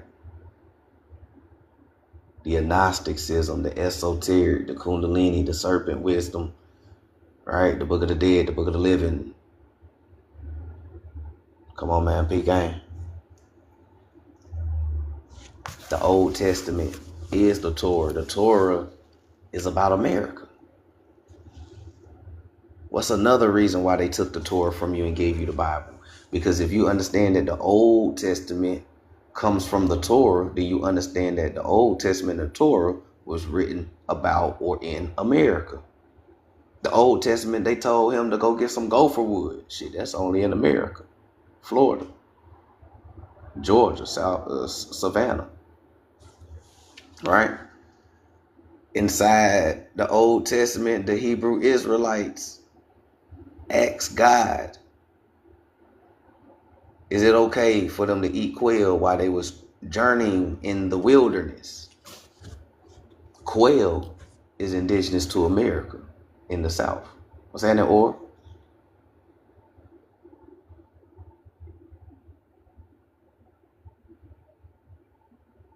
Cedar woods for Solomon's temple. Shit, that's in Cali. The mountain that Moses got the commandments from, that's in Utah.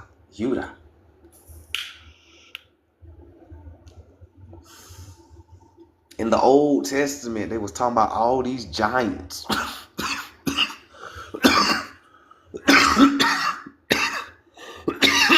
Excuse me.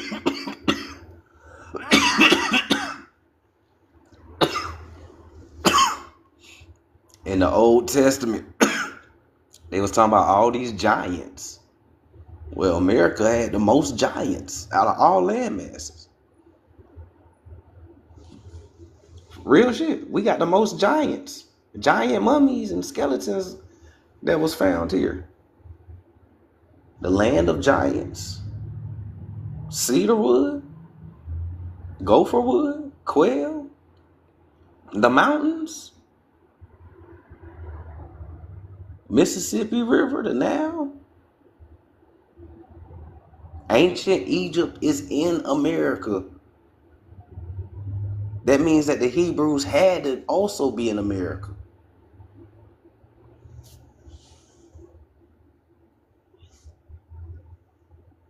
Come on, man.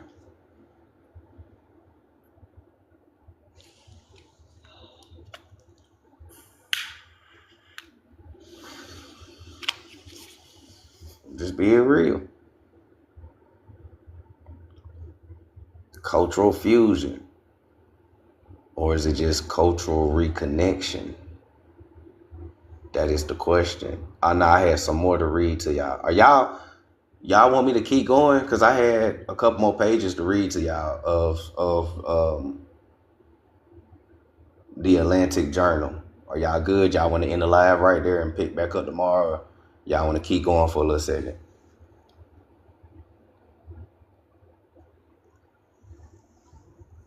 I don't wanna overdo it. Shit.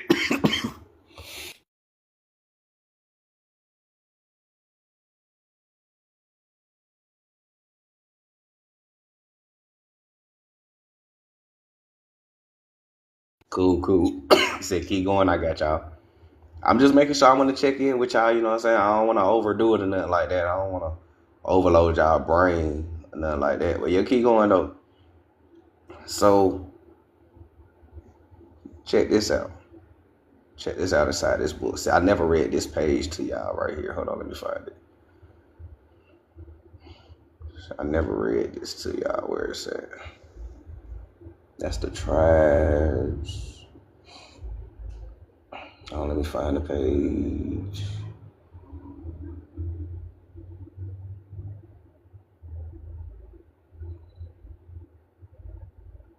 I'm trying to find it. Hold on. I just had it up here. Is it?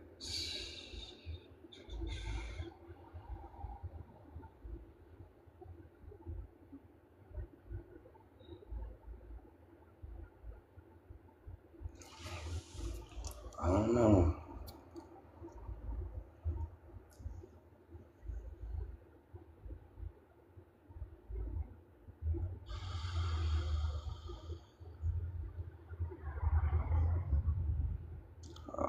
So I don't know if I got it. It should have been in here. I know they ain't erased nothing on my phone.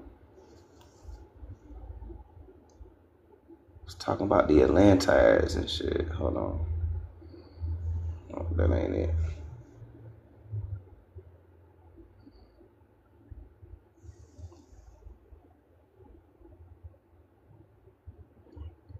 Ancient Carcos, Asiatic Negroes. What's this right here? Oh yeah, here it is. My bad, y'all. Here it is. What's that in, Dre? Peace, fam. Alright. I wanted to read this page to y'all because I ain't never read this page right here. Right? See, we've always talked about the black nations of America, but we ain't never go further back, right? With the Atlantic nations of America. Okay? Peace, Chippewa. What's that? So let's get into it. Because remember, America's the real old world. Out of one comes many nations. So the Atlantic Nations of America by C.S. Rosfique. The ocean separating Europe and Africa from America is yet called the Atlantic Ocean. Our literal states are called the Atlantic States. The Atlantides of North Africa, right? Let me stop right there. I got to test y'all minds. Who are the Atlantides? I just want to make sure that we on the same track. And if you don't know, just say you don't know, okay? If you don't know, say you don't know. If you do know, put it in the comments. Who are the Atlantides?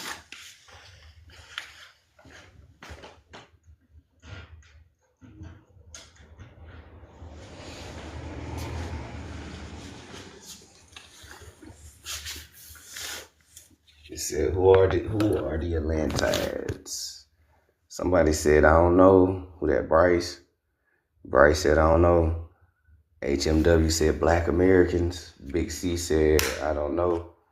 Chippewa said, us.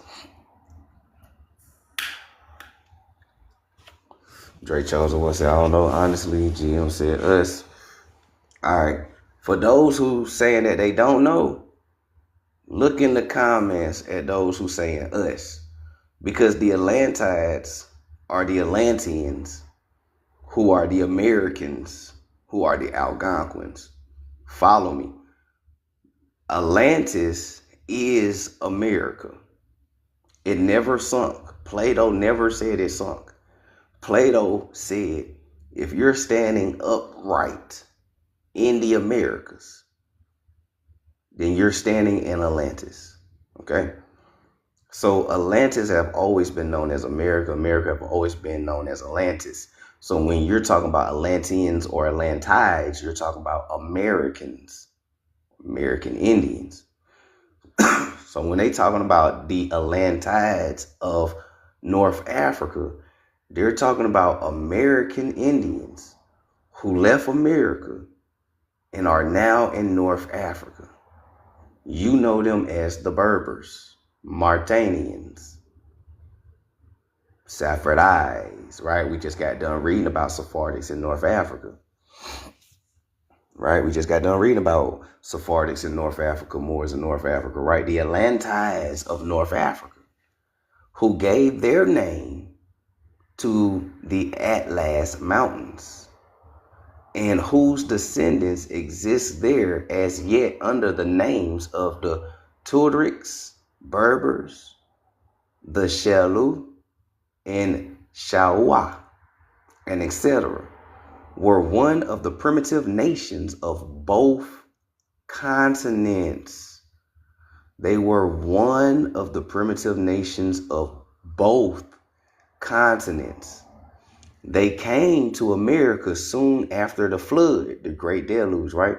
They came to America soon after the flood, if not before, colonized and named the ocean and the island in it, as well as America, which was called the Great Atlantis, right? America was called the Great Atlantis. The Atlanteans are the Americans, okay? Or rather the Attila, right? Meaning the first or main land. America is the first and main land. That's why it got its name. This name is preserved in Hindu traditions.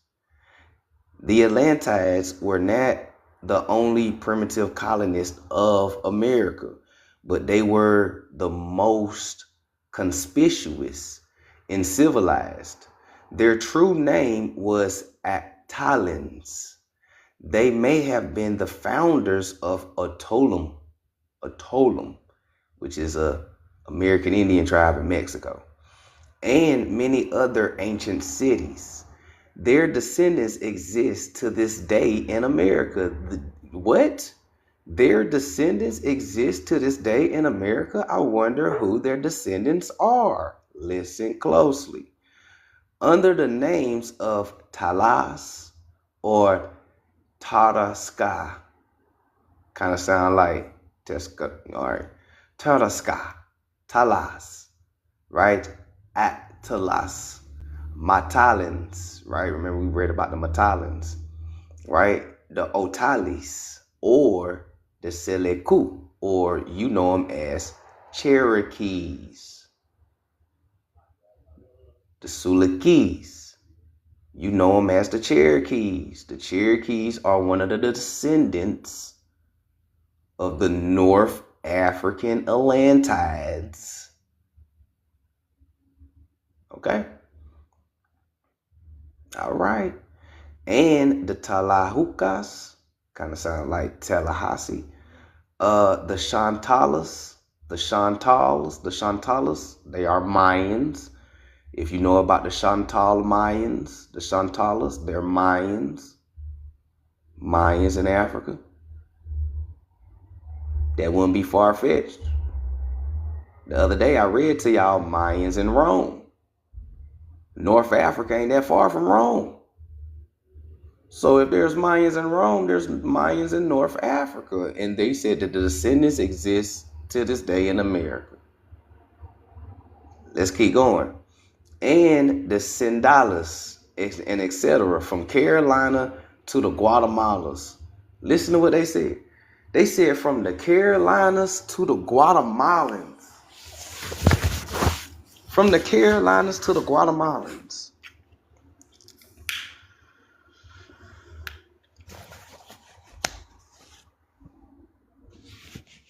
You said, so he's placing our origins back to Africa? No, he is not placing our origins back to Africa. The Atlantides are Americans who come from America. He said the Atlantides of North Africa, meaning Americans who went to North Africa. He's saying they came back to America, or they came to America and colonized, right? Well, we're talking about the Berbers. But he's saying that these Berbers, who are North African Atlantides, they still have descendants that exist today in America, even though some of them is in North Africa now. But they come from the Mayas, right? The Chantals, the Mayas, the Otalis, they are Mayans. The Sulakis or the Cherokees, right? That's why they say from Carolinas to Guatemalans. So all he's saying is that they're going back and forth, both continents. That's why he said that they come from both continents. You know what I'm saying? Because they're going back and forth. So when Columbus discovered again America, how many books have you ever heard said that? Again. So when Columbus discovered again America, he and the earliest explorers were stuck with the similarity between many American tribes, right? Listen, they were stuck or struck. They were struck, meaning they were shocked. They were struck with the similarity between many American tribes and the Guanches of the Canary Islands.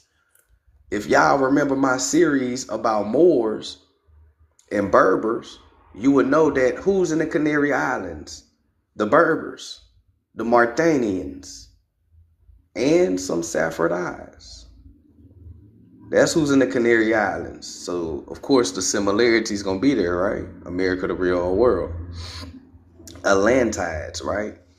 So, and it remains of the oceanic Atlantides, right? The oceanic Atlantides in features, manners, and speech. Rather the Haitians, Cubans, or the Orthodox were genuinely Atlantides is rather doubtful because their language is more akin to the Pelagic than the Atlantic. But 3, at least out of the 25 original nations of America, the original nations of America, remember the other page, the primitive nations of America, right? The 25 original nations of America above enumerated may safely be deemed children of the Atlantides. Children of Atlantis. They are the 9th or the Otalis, the 10th or Attalans, and the 14th or the Chantals, Mayas. This could be proved in many ways and by their language compared with those of their African brethren. Who is their African brethren? The Turdics, the Guanches, and the Canary Islands, and the Berbers, right? Mauritanians. After a separation of nearly 5,000 years, right? They've been separated for 5,000 years. But the proofs would fill a volume, right? If we was to write on this, I would have to, the author saying that, man, I got to write volumes of this shit. It's too much information. It's volumes of this from the Americas. Yeah, from the Americas. All right. They've been separated for 5,000 years. This is why I always tell y'all that the Sephardics, the Moors, the American Indian are the same people. The only difference is that the Sephardics and the Moors are just your brothers and sisters or cousins that left America thousands of years ago and they just now coming back. That's what this is, right? They left 5,000 years ago, right? And they traveled the world, spread civilization, geometry, agriculture, cosmology, architecture, medicine, spirituality, etc., etc. And all through history, different people just called us different things. Some people called us Berbers, Moors, Tuaregs, Chaldeans, Pygmies, American Indians, fucking Buddha, Brahma. We went by many names: Negas, Nagas, niggas. You know what I'm saying? We went by many names. Just like our creator go by many names, so do the children. You feel me? But at the end of the day, we always gonna come back home to the Holy Land. I'm just saying. So, all right. But the proofs will fill a volume. Our actual Cherokees, right? Our actual, not the fake Cherokees, but our actual Cherokee and akin tribes are the children of the first branch of the Otalis. This was their original name. John Adair, remember John Adair, Sephardic Jew who lived amongst the Indians for 40 years, who said that, hey, nigga, we do the same traditions in Sephardic culture. All right, peep game. John Adair, only 100 years ago, said that the genuine or upland Cherokees were called Otalis, which name meant mountaineers, as in Africa, right? Remember Africa, not the continent Africa, northern part in Iberia, where all the mountains at, right? Atlas, okay? They call themselves now Sulaki, right? Our name of Cherokee is derived from the word Cherokees, name of the tribe, right? They have not the sound of R in their speech. Only one tribe substitute R to L. The interesting history of this nation shall deserve our attention hereafter. The Chantal, or Chantal, and some of y'all got sisters and cousins named Chantel and Chantal, but we talking about Mayans. The Chantal branch or nation will come under notice and investigation in the antiquities to come. And I will save that one for the next time we hop on live. Can't give you everything. Can't give you everything. And this is why the Native Americans don't like books. Nah, for real. This is why Native Americans don't like books. You will never find a Native American on no app that can debunk any source that you pull up. They'll do Google research. They'll bring up Wikipedia, but ask them niggas to pull up an actual book and read. Them niggas can't read. They will never pull up a book.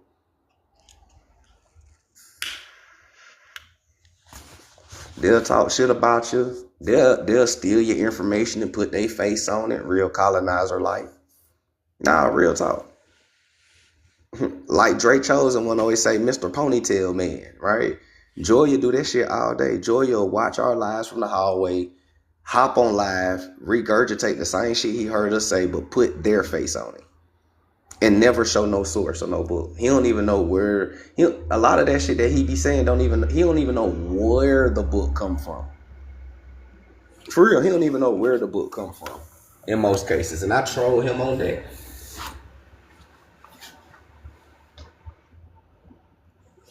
For real, I troll him on that. One of them was the American discovery of Europe. And I seen him do a live talking about, you know that we discovered Europe. And I got in there and I got in the comments and I got in the live and I was like, bro, pull up the source and show people where you got that information from. He was like, there's no book on this. Our ancestors taught us. I was like, bring me up. He brought me up to the panel and I had the book on the background. I was like, nigga, you got this from here, which means that you had to get the information from either me or somebody on this side because we read from this book. Matter of fact, this the same book you told me was pseudo 3 years ago, nigga. No, I didn't. You're delusional. You don't know what you're talking about. I was like, all right, fam, enjoy your day. And I left. You feel me? And then he just, you know how they do. But yeah, man. They steal information. That's how you know that we on the right track with the gems. Because if we was teaching some bullshit, They wouldn't be trying to steal the information and put their face on it. They wouldn't be trying to screenshot your genealogy any chance they get when you show it. Here's the book right here, Wisdom, if you want to screenshot it. This book was published in 1832. If we was telling a lie, they wouldn't even be mad. I don't get mad at people that tell lies. The problem with a lie is you can't prove it. So I ain't about to worry about it. For an example, right? Hood terminology. If you call me a bitch ass nigga, that's just your opinion. It ain't fact. Right? Now, if you want to test your theory, if it's a lie or a truth, then you got to put your hands on me. But I will show you that what you just stated is a lie with proof. You feel what I'm saying? And one thing these natives can't do is show proof. They can't debunk nothing. And then they get mad. You guys are teaching from racist white men sources. What do these white men gain for saying that niggas is old as shit? And can't nobody on this app answer that question. I've been asking Pan-Africans, FBAs, natives, what do these white men gain? Because y'all hate books that's written by white men. It's, I don't, I done showed my book collection. I got white people books, black people books. I got the Mexican books. I got books written in French. I got the Russian books, German books. I actually translated a German book recently about Sephardics being black. You know what I'm saying? I got all type of books, nigga. I got alien books, G. You know what I'm saying? I got yellow man books. I got Asian books. I got all type of books. And you know what's crazy? I read all of them. And them niggas ain't satisfied with none of them. And I asked them, okay, well, damn. Y'all give me a source then. I'm asking you a source. And I always do this every time they say that my sources well, give me a source then, bro. They can't never give you a source. Bro, just give me one. Give me one legitimate source. That's not written by Charles Darwin. Frank Boas, Melville Herstovix. Give me a reasonable source. Something that ain't written by the McGraw-Hill book and Rothschilds. They can't do it. They can't do it.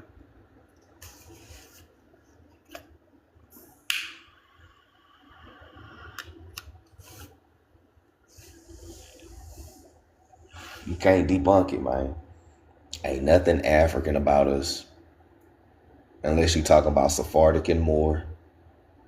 But ain't nothing Igbo, Yoruba, Nigeria about us. Everything we do, our whole culture as Black Americans have been cultivated from the soil of the Americas. It ain't done nowhere else around the world.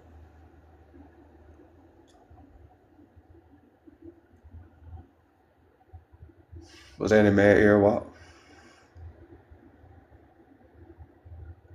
These folks gonna understand one day, man.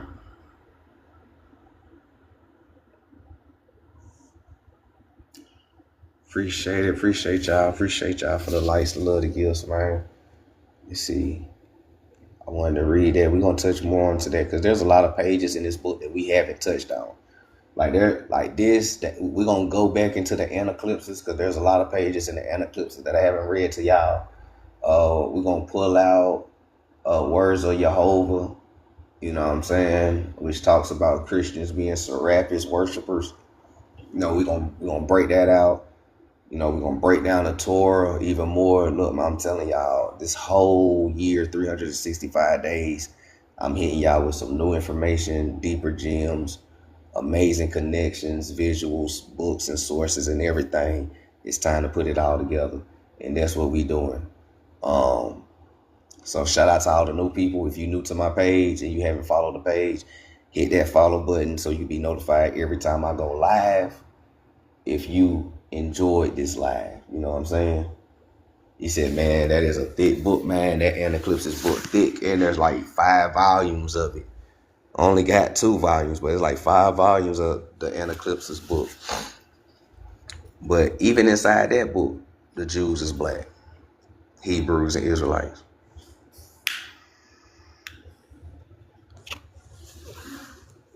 What's happening, Zah? Peace, peace. You said you missed the live? Sadly, yeah, you did.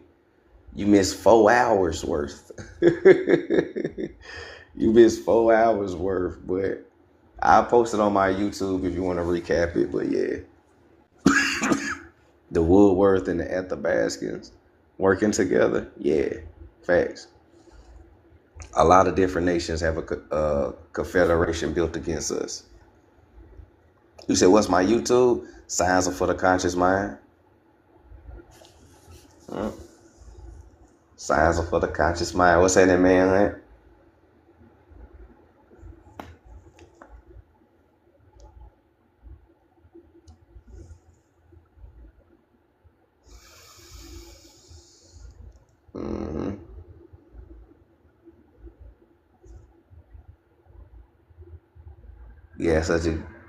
Yeah, so much going on today. I understand. Trust me. I get it, y'all. It'll be like that. You know, I'm kind of glad that they moved my work time back. Like, I go in a little bit early and I get off a little bit, at 2:30. Give me time to hop back on live and stuff. So we'll probably start having more afternoon lives. I don't really be trying to step on nobody's toes who be on live. So like I get off at 2:30. I at least be one to try to start about, 3. Probably go all the way to about 7. Well, it's very rare that we do 4-hour lives. The average live that we do is about 2-3 hours, but 4 hours might be the norm because, we got a lot of information, especially with the Sephardic Jew information, the Torah and everything. Those are different waters that our people don't really know or step in. But luckily I do. I step in all that because, it's all ours in the first place. We just got to reconnect with it. You dig what I'm saying? So yeah. So just make sure y'all just be ready with your screenshots, paper, and pen. But with that being said, though, y'all, I'm going to go ahead and end it. Get me something to eat real quick. We hit our 4-hour mark. I don't want to overdo it, and I don't want to risk getting a restriction or nothing because we haven't got one all day, and that is good. So with that being said, y'all enjoy the rest of y'all day, y'all night, y'all evening and afternoon, depending where you at in the world. I appreciate y'all for tuning in. Thank y'all for the likes, the love, the gifts. If you want to grab a copy of my ebook, the link is in the bio, Reclaiming Our Consciousness 1, 2. It gets very esoteric in the Gnosticism and Eclipses of America is more of a history like we did today. All 3 of them is dope books. Shout out to those who grabbed a copy. I hope y'all enjoy it. 5-star material, facts. And y'all know how we end it. Vibrate high. Peace, prosperity, abundance, gratefulness, gratitude, and appreciativeness. Practice serenity. Control what you can control. Let go of what you can't control and have the wisdom to know the difference so you can balance out all karma in your life, whether it's good or bad, and teach the kids what you didn't know. Because psychological colonization target the kids when they're young. And we can't just be parents that rinse. We got to be guardians, right? So teach the kids what you didn't know. That's how we start changing the future. You dig what I'm saying? And if y'all want to donate to the Cash App to help mass produce the hard copies of the book that I'm working on right now, feel free to do so. I really do appreciate all the love and support. Y'all the real MVPs. If it wasn't for y'all, there would be no Higher Learning Book Club. And with that being said, I'm out. Peace. Holla at y'all tomorrow.